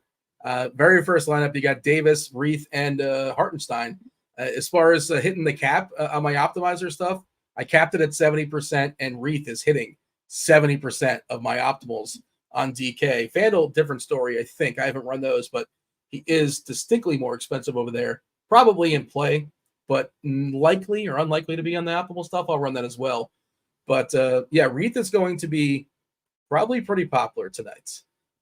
With the absence of Walker, we have not got an update as far as Thibault. That doesn't matter so much for him, but I guess it's noteworthy. He's currently projected for about 20 minutes or so. Lakers, do you like Davis over LeBron straight up? I like Davis over LeBron straight up. Yes. Yeah, it's probably not even that close these days for me. I'm typically going to go inside with Davis these days, but so I would, but it is. I understand if you still have an allegiance to LeBron. Yeah, well, I mean, look, year 21? It's insane what he's doing. We care about today and today only. We don't care about year 16 and year 12 and him being the greatest player of all time. He's still really, really good and like the best 39-year-old. I don't know how old Cat Williams is. He's the best 39-year-old at basketball basically ever. But Davis, people like to make fun of him for whatever reason. He's got like I don't know. He's not like beloved in the public, and part of it probably because of his injury history. And the DFS people are always mad. He hasn't been doing that stuff. I'm not to curse or whatever or knock on wood. He hasn't been visiting the locker room this year. He's been really healthy too. He's been awesome. He's having a great season. And lost in the Lakers' terrible season is Anthony Davis has been very, very good. Speaking of mushes, in the chat, I'm being told that one of my picks today for Scores and Odds is being featured on the RotoGrinders main page as a free pick. So, are mushes real, Chop? Do you believe mushes are a thing, or it's just people just see what they want to see That's based a great on a particular question, situation? Great question. I believe. I'll tell you that. Realistically, probably not. But my God, if I'm sitting in first place in something, you come in and you chime in, congratulating me or something. Oh, buddy, you better hide if I miss it. If I lose. Did anybody congratulate you? You were. I don't want to bring this up. Since you were like all set, basically, like very, very good chance to win $1 million in a golf tournament, and your dude like 3-putted or something like that. Oh man! Did anybody like chime in and say, "Chop, this is it. Let's go"? Yes. Oh, I got a video. I got a video on text message. Congratulating you, saying like, "No, Chop, congrats to the million before you." Oh my gosh. It was close. I got a video from a group of people on text messages that was day. Was it Dan Bach? Was Dan Bach involved? No comment, Dean. Oh, it was Dan Bach. No comment. It was, but I was like, guys, let's just relax, man. There's a lot of golf left to play here, man. And you end up winning like 200,000 or something like that, which is like still 100,000. Really, I'm sorry. from $1 million to 1. Life is about expectations. It's like that's what I said, Dean. I wouldn't like. I'm not gonna cry over it. Yeah. But yeah. Do I believe in mushes? Realistically, no. But man, I don't want to hear them when I'm doing well. I prefer everybody just keep it quiet, like the no hitter. Just don't talk to me, man. Just don't mess with me on the bench if I got a no hitter working. You know what I'm saying? Yeah, fair enough. I'll leave you alone next time. And the next time the RG party gets together and we're doing I don't know, softball or kickball or something like that, there's a no hitter going on. I'll leave you alone, Chop, for sure. Those are the rules. I think they're kind of silly. I think the no hitter one's kind of silly. Like the announcer guy. Apparently, the announcer's not allowed to mention no hitter. That's kind of gone away. Like more announcers are kind of leaning in and just saying, "Yeah, it's a no hitter. We can say it." Like they have no bearing on what goes on in the game. Give me we got crunch time coming in soon. We got Keith coming in. We got Roth coming in. We have TJ Zwarych coming in as well. Do you have a player that you're most afraid of not having on your team? Who makes you most squeamish? Just you don't have them. Not really. I mean, I guess technically speaking, Luka. From the question itself, it would be Luka because I'm not playing Luka, and obviously he can go absolutely bananas and ruin your night because he'll be popular and he has that 70-point upside. So your question would be Luka, but if you were to rephrase that and go, who's the guy that I absolutely feel fantastic? Well, I don't want to steal your guy, Dean. God, I was going to steal your guy. Can I steal your guy? Jalen Duren? Yeah, I was going to say Duren. But, okay. So you're mushing me. If it doesn't work out, I can blame it on you. If not Jalen Duren, who do I feel really great about when we're considering the salary and everything around it? I think it's Hardenstein for me. I really think he's got a chance tonight to put up a big game at a great salary. Yeah. He's in my pool as well. Is Reith chalk good chalk? Is that good chalk? I think so because He's has a little track record in the little bit of time he's had in the NBA with some minutes. He has a pretty good track record. Like Gary Trent could be terrible chalk. We've seen Gary Trent chalk before, and it'd be a total busto, man. And it could be bad. Vince Williams could be bad chalk. We don't really know, about a guy like that. Dewey Reed has had some short time in the NBA. He's had some monster games, and he's going to be in line tonight to get some big minutes. So I don't think that's bad chalk. I think some of those other guys could definitely be bad chalk. The fringe Memphis guys, Vince Williams expected to get 32% ownership on DK. Zaire Williams expected to get 26%. We mentioned Marcus Smart, 7K FanDuel, 6-3 DK. 6-3 DK looks pretty solid. Luke Kennard, the Nard Dog, 23%. There's some shady chalk for you. Is he going to make his threes? That's what it comes down to. We saw it yesterday with Peyton Pritchard, and Peyton Pritchard, he got there, but he took 5 shots. He was like 4 or 5 from 3. And if you're 4 or 5 from 3, you're going to get there. But if he was 1 for 5, or if he was 0 for 5, which can certainly happen too, he's a big old busto. That's just how that goes sometimes. But we do have Roth, we do have TJ, we do have Keith. Roth, what's going on? How are things in your world? Welcome to Tuesday. Thank you. Things are good. Chop. Was it Big T? It was Big T, wasn't it? No, it wasn't. I don't think it was Dan. I don't even think I knew Big T at the time. All right. It was Dan. It was Dan Bach. Come clean. He said no comment. He didn't want to out him, but Come clean. Who was it, Chop? Let's just say there were some higher ups at RG at the time. Oh, it might have been a Cal. Oh, I didn't say no names. Oh, could have been Cal. All right. We can connect the dots. I see what he's talking about for sure. That's a very bitter $100,000 won, but you did go on to win $1 million twice individually, Chop. So things have been all right for you, right? Was that before you won $1 million? I think it was, right? Yeah, some say me handling that like a professional led to some good karma. So maybe that was it, Dean. There you go. So what is more real? Karma is real. Karma or mushes? Which is karma more real? is 100% real, Dean, in this world, in this lifetime. It is. Yes. Okay. 100%. Yes. It doesn't pick its spots. It's just always in play. You reap what you sow, Dean. You make your bed and you got to lie in it, sir. Do you have any more cliches to bring this point home? I need 2 more. Next time. I don't fully understand what you're saying. Yeah, if you guys, by all means, mushes or karma, which is more real, Keith? I'm going to side with karma on this. Okay. But you didn't say 100%. You said one is more real. You have to pick one. I think they're both real. But yeah, like karma to a stronger extent. I mean, you go down and you get in a rush on the sidewalk and you start pushing old ladies. It's just, at some point it's going to come back and get you. Why would I do that? You made fun of somebody's grandmother, Dean, when they were listening to the show earlier today. I'll just say this: I bet you somebody once pushed an old lady and got away with it, and like nothing bad ever happened to him after that. I'm not advocating that. I'm not saying you should do that by any means. And I wish it was that they have it coming. But producer Steve with the little Tim Robinson for us. But all right.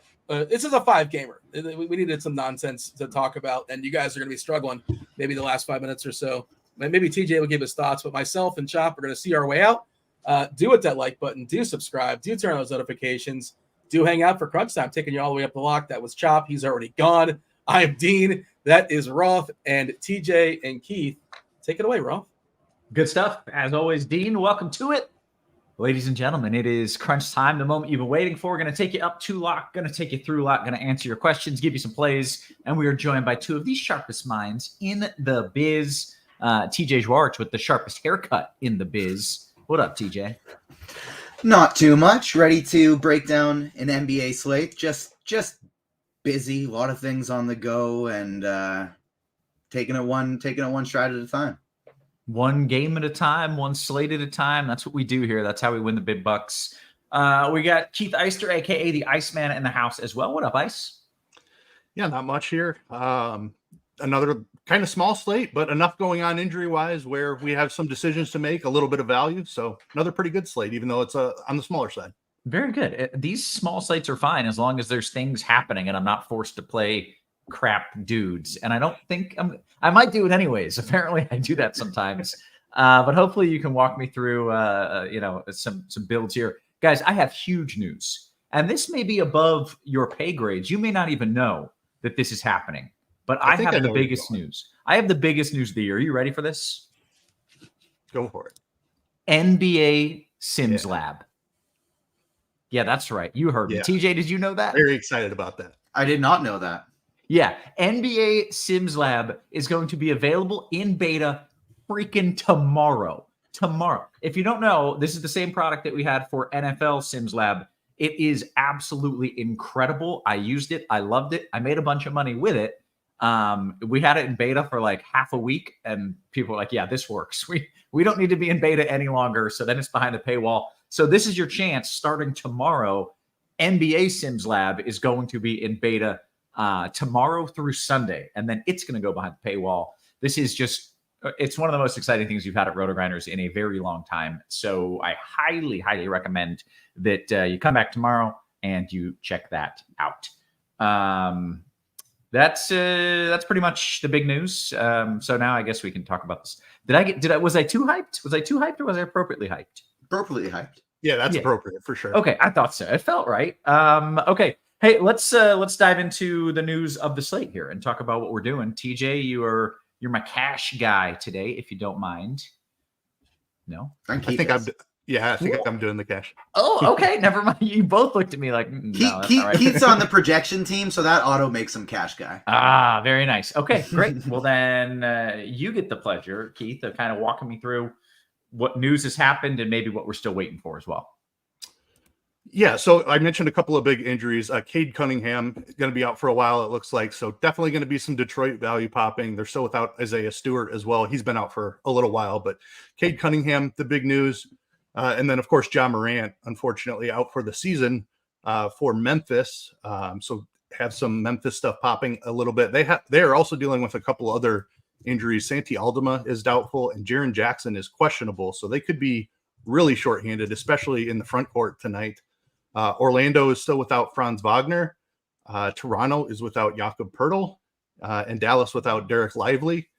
Portland has some news as well that we just found out. DeAndre Ayton was listed doubtful. He is out, so we were kind of expecting that one. But Jabari Walker is also out, so short in the front court for Portland as well. Should open up some nice value there for the big men.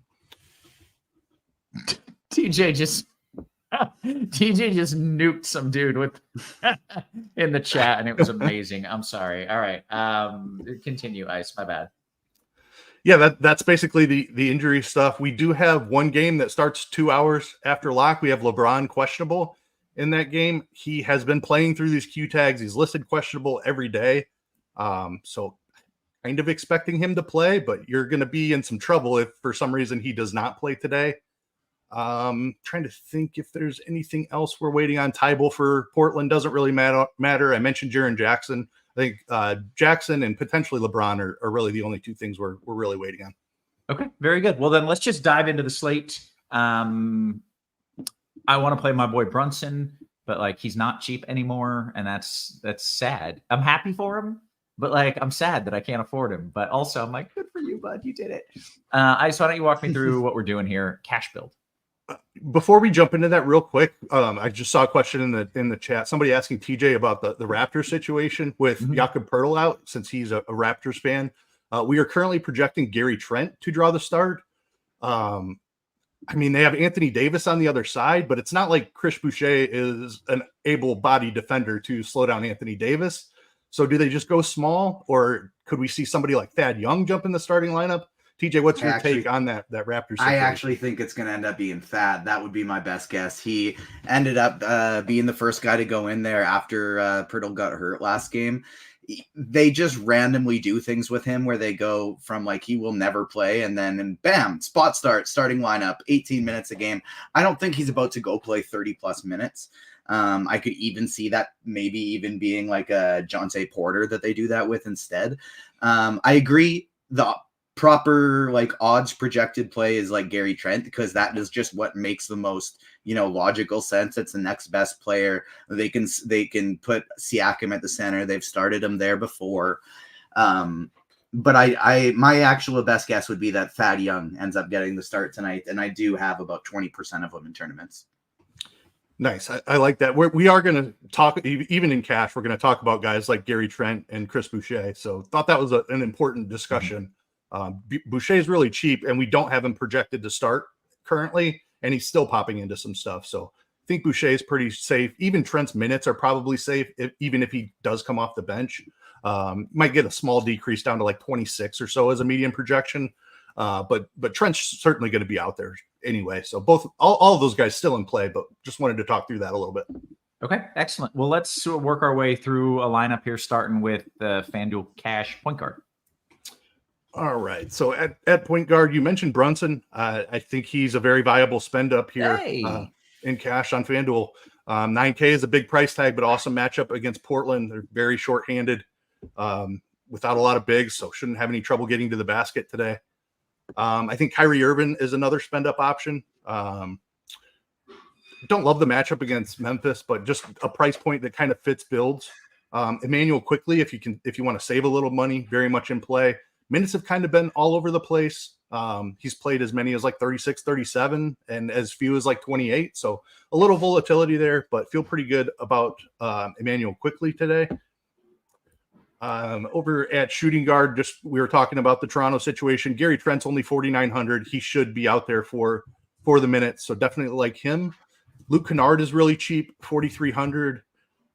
Memphis shorthanded, good matchup against Dallas, so definitely like him.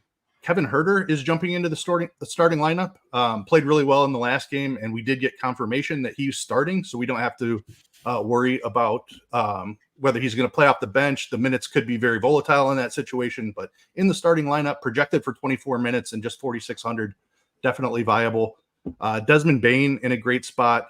No Ja Morant, good matchup against Dallas, so definitely like him if you're spending up there. At small forward, did you mention Jaden Ivey? Did I miss it? I did not mention Ivy. He's going to get a big boost today. Good matchup against Sacramento. 6,400 is kind of a tough price. We're going to talk about him a little more on DK, I think. He's certainly in play. He's just kind of on the border for cash for me at that price of 6,400. But if you wanted to go up, I think living in the 4K is kind of how the build is working out. So that's why I'm mentioning like the Kennard, Huerter, or Gary Trent range. But if you can get up to Ivy, certainly I think that's totally fine. A nice boost for him without Kate Cunningham, obviously. Gotcha. Okay. At the small forward position, you can play some of those guys I mentioned at shooting guard as well. Kennard, Huerter, Bane all have small forward eligibility. Bojan Bogdanovic, a guy who's been playing a ton of minutes for Detroit, should see a usage bump here without Cade as well. Derek Jones, if you need to save money at the position. Let's see. Between the guys I mentioned at shooting guard and small forward, a lot of those guys you can play at either position. So that's probably enough names there. At power forward, Sabonis in a just smash spot. I think the decision between Sabonis and Anthony Davis is a lot closer on DraftKings, where they're nearly the same price. Here you get a nice discount from Anthony Davis by going down to Sabonis. So I definitely think it's Sabonis over here on FanDuel. We'll discuss the Anthony Davis stuff over on DK. Let's see here. Chris Boucher, a guy we talked about a little bit already, projected for just 21 minutes, but he's only 4,800. I think there's big time upside on those minutes without Jakob Poeltl today. Tough matchup against the Lakers and Anthony Davis, but I feel pretty good about 21. I think there's some upside there, so he's okay for cash. I mentioned Derek Jones you can play as well. Chuma Okeke, a guy who's been playing a ton of minutes for Orlando without Franz Wagner. He's only 4,300. If you want to go that route over Boucher, I'd be fine with that. At the center position, Duop Reith is priced up quite a bit here on FanDuel. He's 6,700. We haven't projected for 32 minutes. If you can get up there, I think that is great. If you cannot, Boucher also has center eligibility. And Bismack Biyombo, again, with Jaren Jackson still questionable, there's potential for Biyombo to play a ton of minutes. Another guy who they've kind of jerked around with the minutes, but he's only 4,400. As long as he's starting, you feel really good about him getting mid-20s minutes. So Biyombo, a nice way to save money. If you have money to spend at center, Jalen Duren and Isaiah Hartenstein are both in great spots as well. Okay, good stuff. TJ, let's bring you in. We'll talk some tournaments. Is this a small enough amount of games where you've got some serious game theory about, stacking up a certain game, fading some others? Yeah, big time. Like, I think the first one that we can look to easily get rid of, or like, if not get rid of, limit to one player per these teams.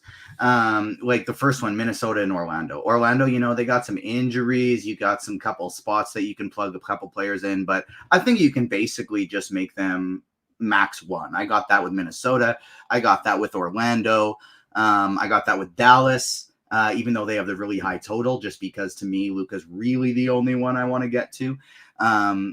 And so then it allows me to go with these other teams that are actually in really good spots to go overweight on them. And so Detroit, Sacramento, New York, Toronto, those are the main teams I'm targeting. And then some pieces of LA, a couple pieces of Portland, and then, Memphis, I should have thrown in there as well. So really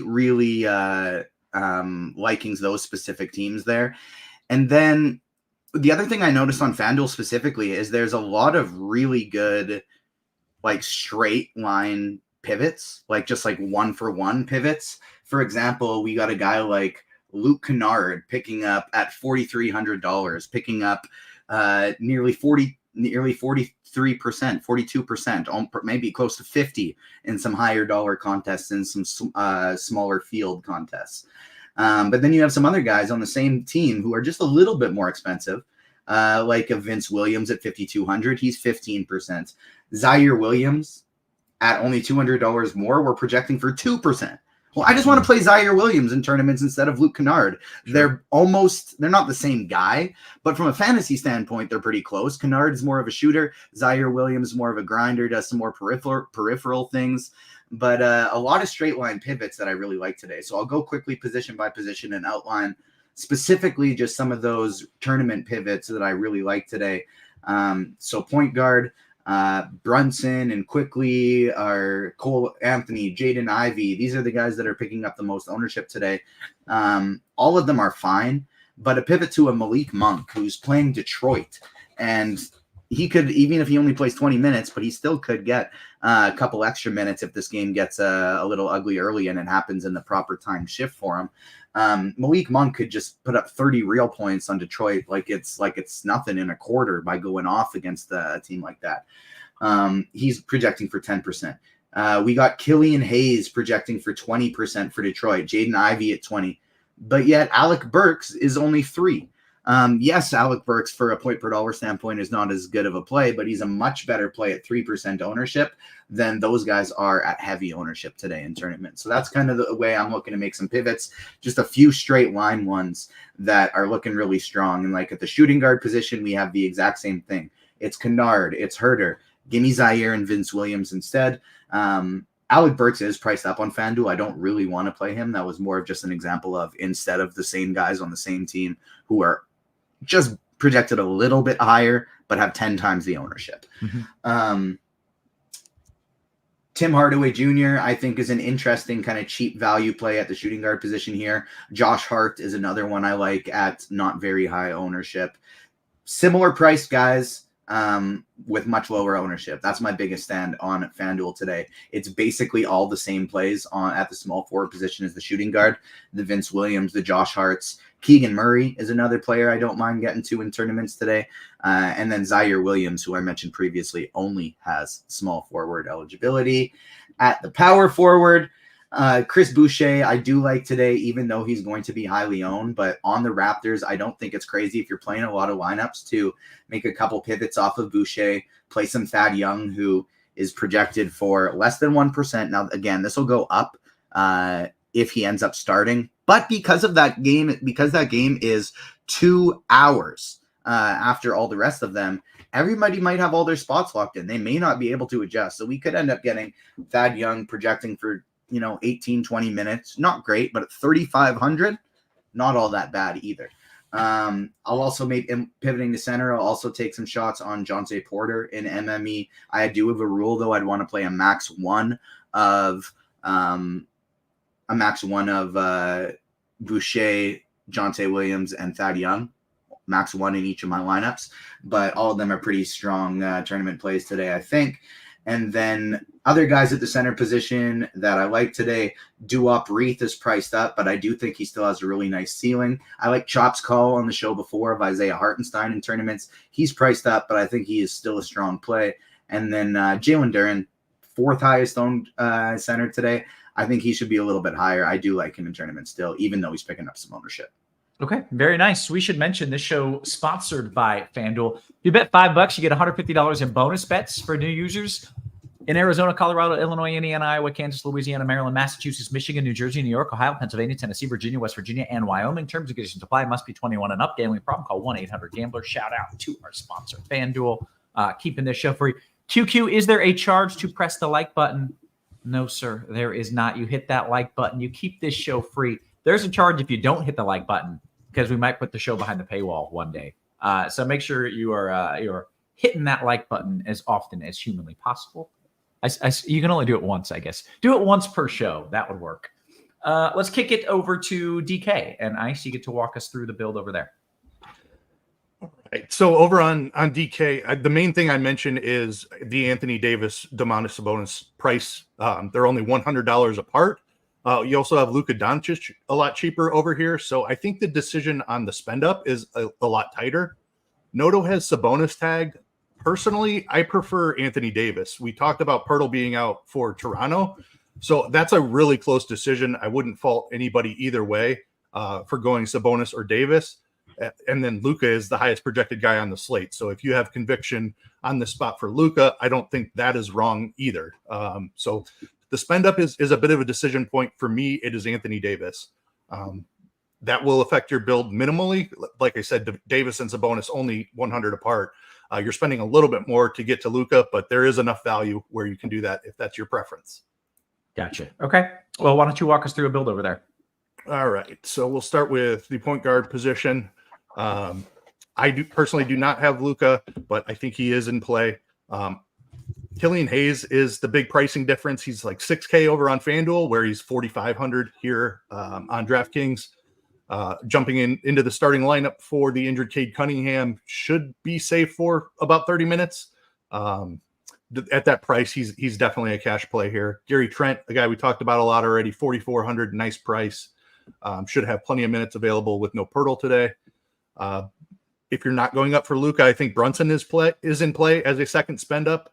And then Marcus Smart has a really nice price at $6,300. Huge minutes ceiling on him tonight without John Morant, and love the matchup here against Dallas as well. Trent has shooting guard eligibility. Probably should have saved him for shooting guard. I think he is the play there. Desmond Bane in play at $8,500. If you're not going up for Brunson, I think Bane makes a ton of sense as a second spend up. Luke Kennard is cheap as well at $4,300. Should remain in the starting lineup here for Memphis without John Morant. At the small forward position, Vince Williams been playing off the bench, but played a ton of minutes in his last game. Another good way to save money here at the small forward position. Kevin Huerter would be another option. Confirmed in the starting lineup for Sacramento. Had been struggling recently, but had a really nice game last time out and has an awesome matchup against Detroit. Zaire Williams, I think, is in play for cash if you need to save even more at just $3,600 here at small forward. At power forward, for me, it's Anthony Davis. Just an awesome spot with no Pirtle on the other side. Toronto's going to have a really tough time slowing him down today, I feel. Julius Randle is in play as a secondary spend up as well if you're not going Bane or Brunson. Still waiting on the Jaren Jackson news. He is potentially cash viable as well, but I do prefer Randle in that situation. At the center position, Sabonis is in play. Like I said, I do slightly prefer Davis. It's really close. Duop Reith is only $5,500 over here on DraftKings. I think you're definitely plugging him in at the center position. And then Isaiah Hartenstein, if you have a little extra money, I don't mind him as well. Okay. Very good. TJ, your thoughts over on DK? Let's talk some tournaments. Yeah, so guard position today, it's fairly spread out for me. I got a small pool, and then I'm just playing a pretty even amount of most players throughout the pool today. But Luka Doncic is kind of like my favorite spend up option on the slate today. Only 11.5 on DraftKings, cheaper than he is on FanDuel, coming in at projected for less than 20% ownership. Luka is my highest owned point guard today. And then it's kind of just like a mesh of Marcus Smart, Emmanuel Quickly, Jalen Brunson, Scotty Barnes, Killian Hayes, Anthony Simons, Scoot Henderson, De'Aaron Fox, just like all flat 10 to 25%. And then just a couple guys I'm mixing in just in case. Miles McBride, in case this one gets ugly. You know, they're playing Portland. It's a 12.5 point spread. If he happens to get out there for the entire fourth quarter, something like that, he could be a good value. And then Marcus Sasser, 5%. He's the only guy on Detroit that's not really picking up any ownership. And again, it's Detroit. They're 11 point underdogs. He could end up getting out there as well. So that's the guys that I'm looking for there. Just sprinkling in 5-10-ish% of, but the guys I'm getting the most: Doncic, Smart, Hayes, Barnes, Brunson, Quickly. Yeah. Shooting guard, a lot of the same guys. Throw in though Desmond Bane, Kevin Huerter and Kennard are fine, but they are pretty chalky, so I'm not getting to a ton of them. Mixing in a little bit of an Alec Burks as a pivot off of the Detroit guys. Gary Trent is fine, but again, too much ownership for me for tournaments, so I'm getting about half the field on him. Shaden Sharp, I don't mind for tournaments. He's going to start picking up a little more here, minutes here soon, probably, and he's getting cheaper and cheaper and cheaper. Another play, the two on GrindersLive that I really like that Chop pointed out, were Isaiah Hartenstein and who was I just talking about? Sharp and Shaden Sharp. So no Dean. I'm not copy and pasting what they say. I'm credibly sourcing what Chop says because I know how to do my job properly. Small forward position. Vince Williams is my highest owned player today. He's going to be 30% owned on DraftKings, but he's just too cheap. I have him in 60% of my lineups. Zaire Williams, another guy, is going to be highly owned. I'm doubling. I got 50%. The field's going about 25. Bane, Barnes, LeBron, all of those guys are fine for spending up. I'm mixing in a little bit of I got a touch of Isaiah Livers, a touch of Bojan Bogdanovic, a little bit of Caleb Houston.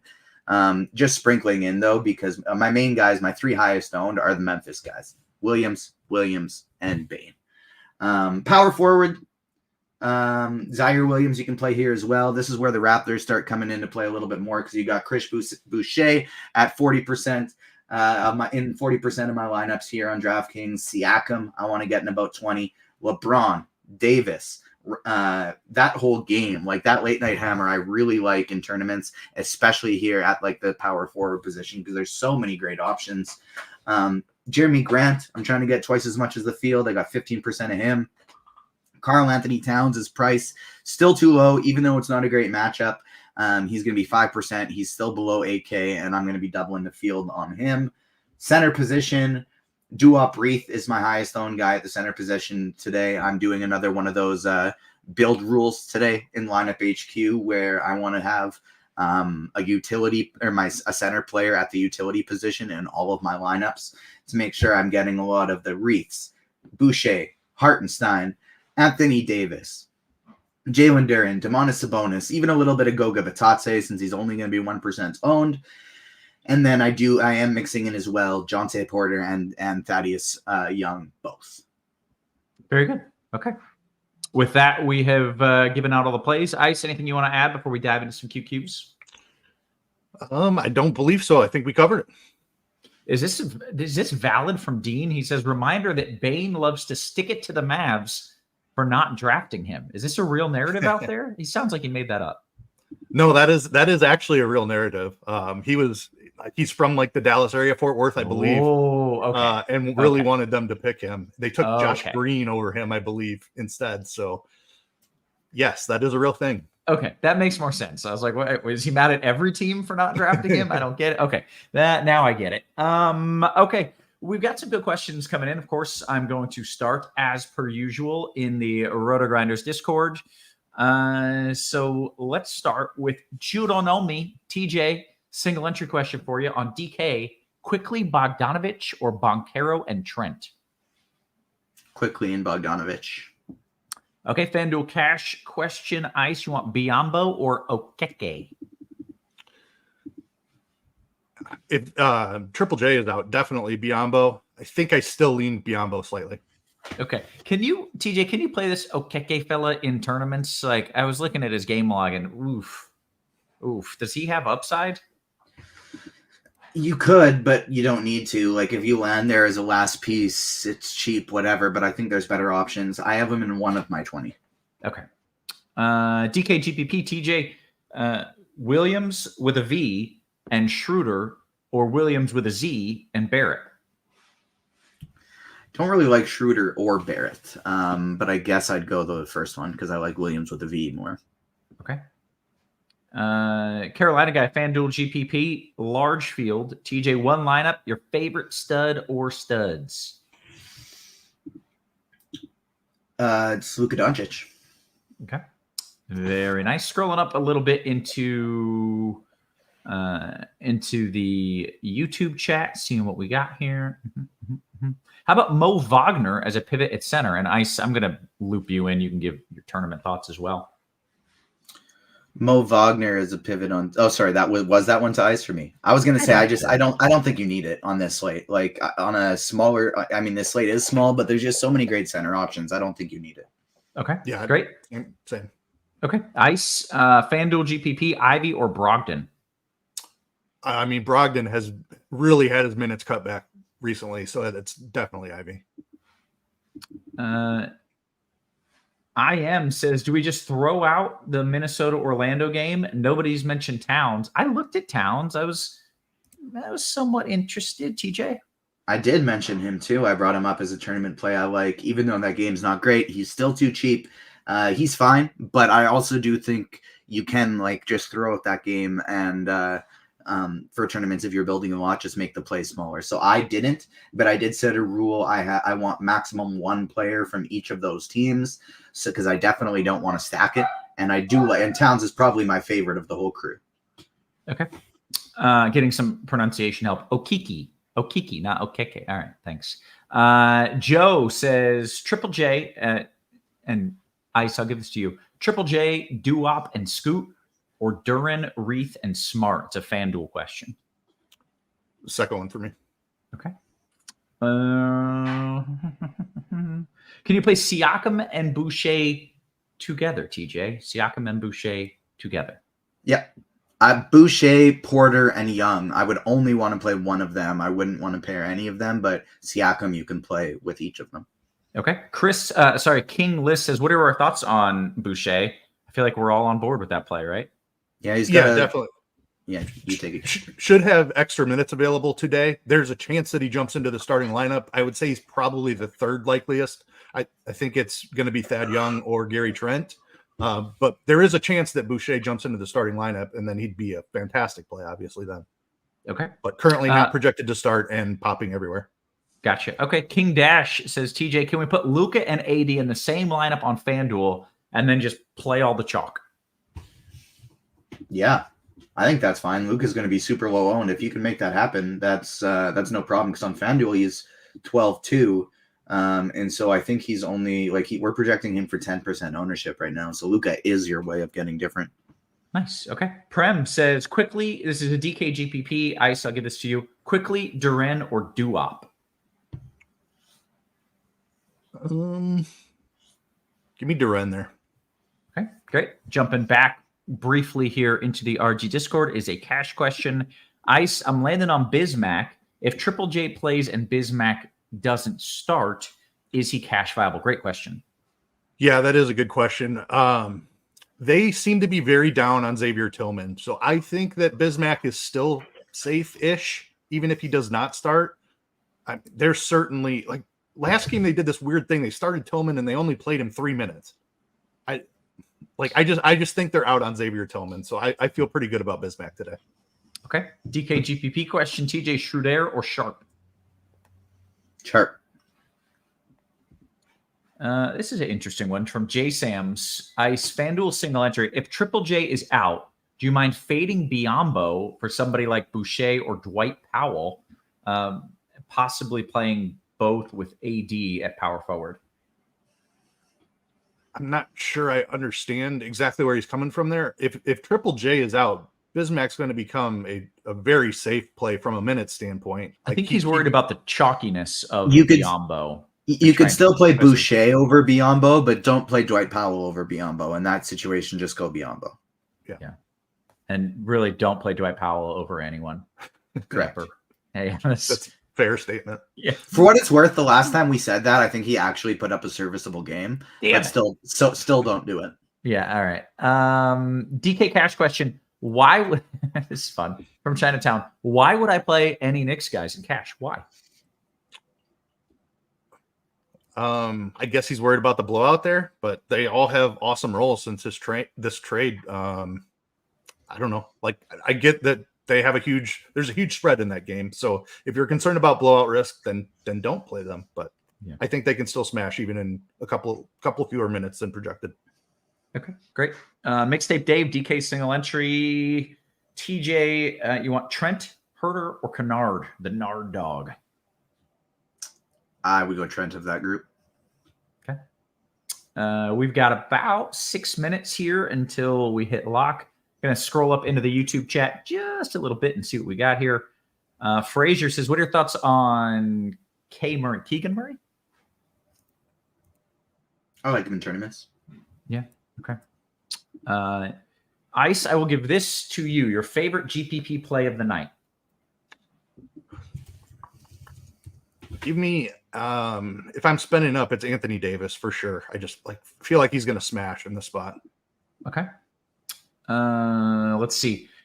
TJ, Smart, Bain, Vince, and Zaire. Is that too many Memphis players in a lineup? Not if you have Luka in it. Probably if you don't. Oh, good answer. Okay. FanDuel GPP, Ice, you want Bain, Kennard. Oh, okay. Sorry. The question is Bain, Kennard, and Williams too many Grizzies? No, I'd be totally fine with that. They're underpriced for John Morant being out recently. Okay. TJ Brandon says, how about Fox on a bounce back from Sunday's disaster on FanDuel? Yeah, totally good with that. Okay. Desi, FanDuel GPP, Ice, quickly or Smart? FanDuel, that was? It was, yeah. Give me Smart. Jay Sam says, hey, Roth, I know the guys don't like Dwight Powell, nor does the YouTube chat for what it's worth. They said never, ever play him. But shouldn't we try to go where others aren't, especially where there's opportunity and matchup could be solid if Triple J doesn't play? I think he means like defensively that. Not if the players aren't good. Yeah, right. And the minutes are like, do we ever know what Dwight Powell's going to get for minutes ever? Well, and he's 4,600 now. So what's the ceiling? He might get you 5x, there's a chance if he plays well, he'll get you 25 fantasy points, but who cares? That's not winning you a GPP anyways at $4,600. If he was 3K, it might be a bit of a different story, but he's expensive now. It's just not worth it. Yeah. Okay. Any love for Boncaro? I feel like his name has been brought up quite a few times. No? He's been absolutely smashing recently. So definitely for me. Yeah, he's expensive, right. but okay. Chris Suttle says FanDuel GPP, V Williams or Trent in a FanDuel GPP, TJ? Williams. Yeah, you're about that. You're about that pivot. Raw points on DK, Ice, Kennard, or Herter? Raw points. Let's see here. It's really, really close, I believe. Kennard at 22. Yeah, I mean, they're like within a half a point. I lean. I'm going to go Herter there. It's Herter for the matchup. Okay. We've got 3 minutes until lock. Get your questions in, folks, because so far we're just about caught up on them here. Brian in the YouTube chat says, TJ, Isaiah Livers or Quentin Grimes? I go Grimes. Looking up Powell's game log just because I just love to hate that dude so much. Okay, mid-20s minutes, last couple games, 25 points. Okay, all right. Yeah, I was going to say the minutes should be okay with Yeah. with no Lively. Like they don't have a ton of options in the front court there, so he All should right. be safe for 25 minutes. All right. Still sucks. Yeah, anyways. still no ceiling. Yeah.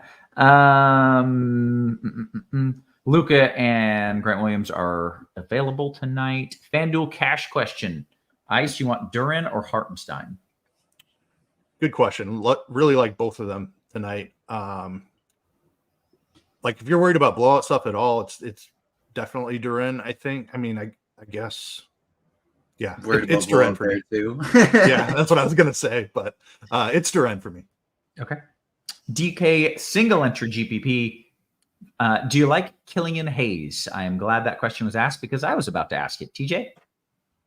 Yeah, he projects for a really good value, but he's also projecting to be the highest owned player on the slate. So if you're getting different somewhere else, great. Yep, it's fine. But like, no, just keep Bear fully in mind. He will be the highest owned player on the slate on DraftKings. Okay. Smoke and Jay says FanDuel single entry. Ice, I know this is gross, but last piece, livers or okeke? Okiki. Damn it. Why did I so confidently thought I had it this time? Yeah, both really low per minute guys. I definitely prefer the matchup for livers though, so I'll go that side. Okay. I was like 100% sure I nailed it, and I just said the same shit I've been saying. Doug says FanDuel GPP, TJ Asar. Any Asar? No, not for me. No. Okay. We are 1 minute roughly until lock. Get your questions in. Get your pronunciation corrections in for me so I don't screw it up again. Let's see what we got here. Looking good.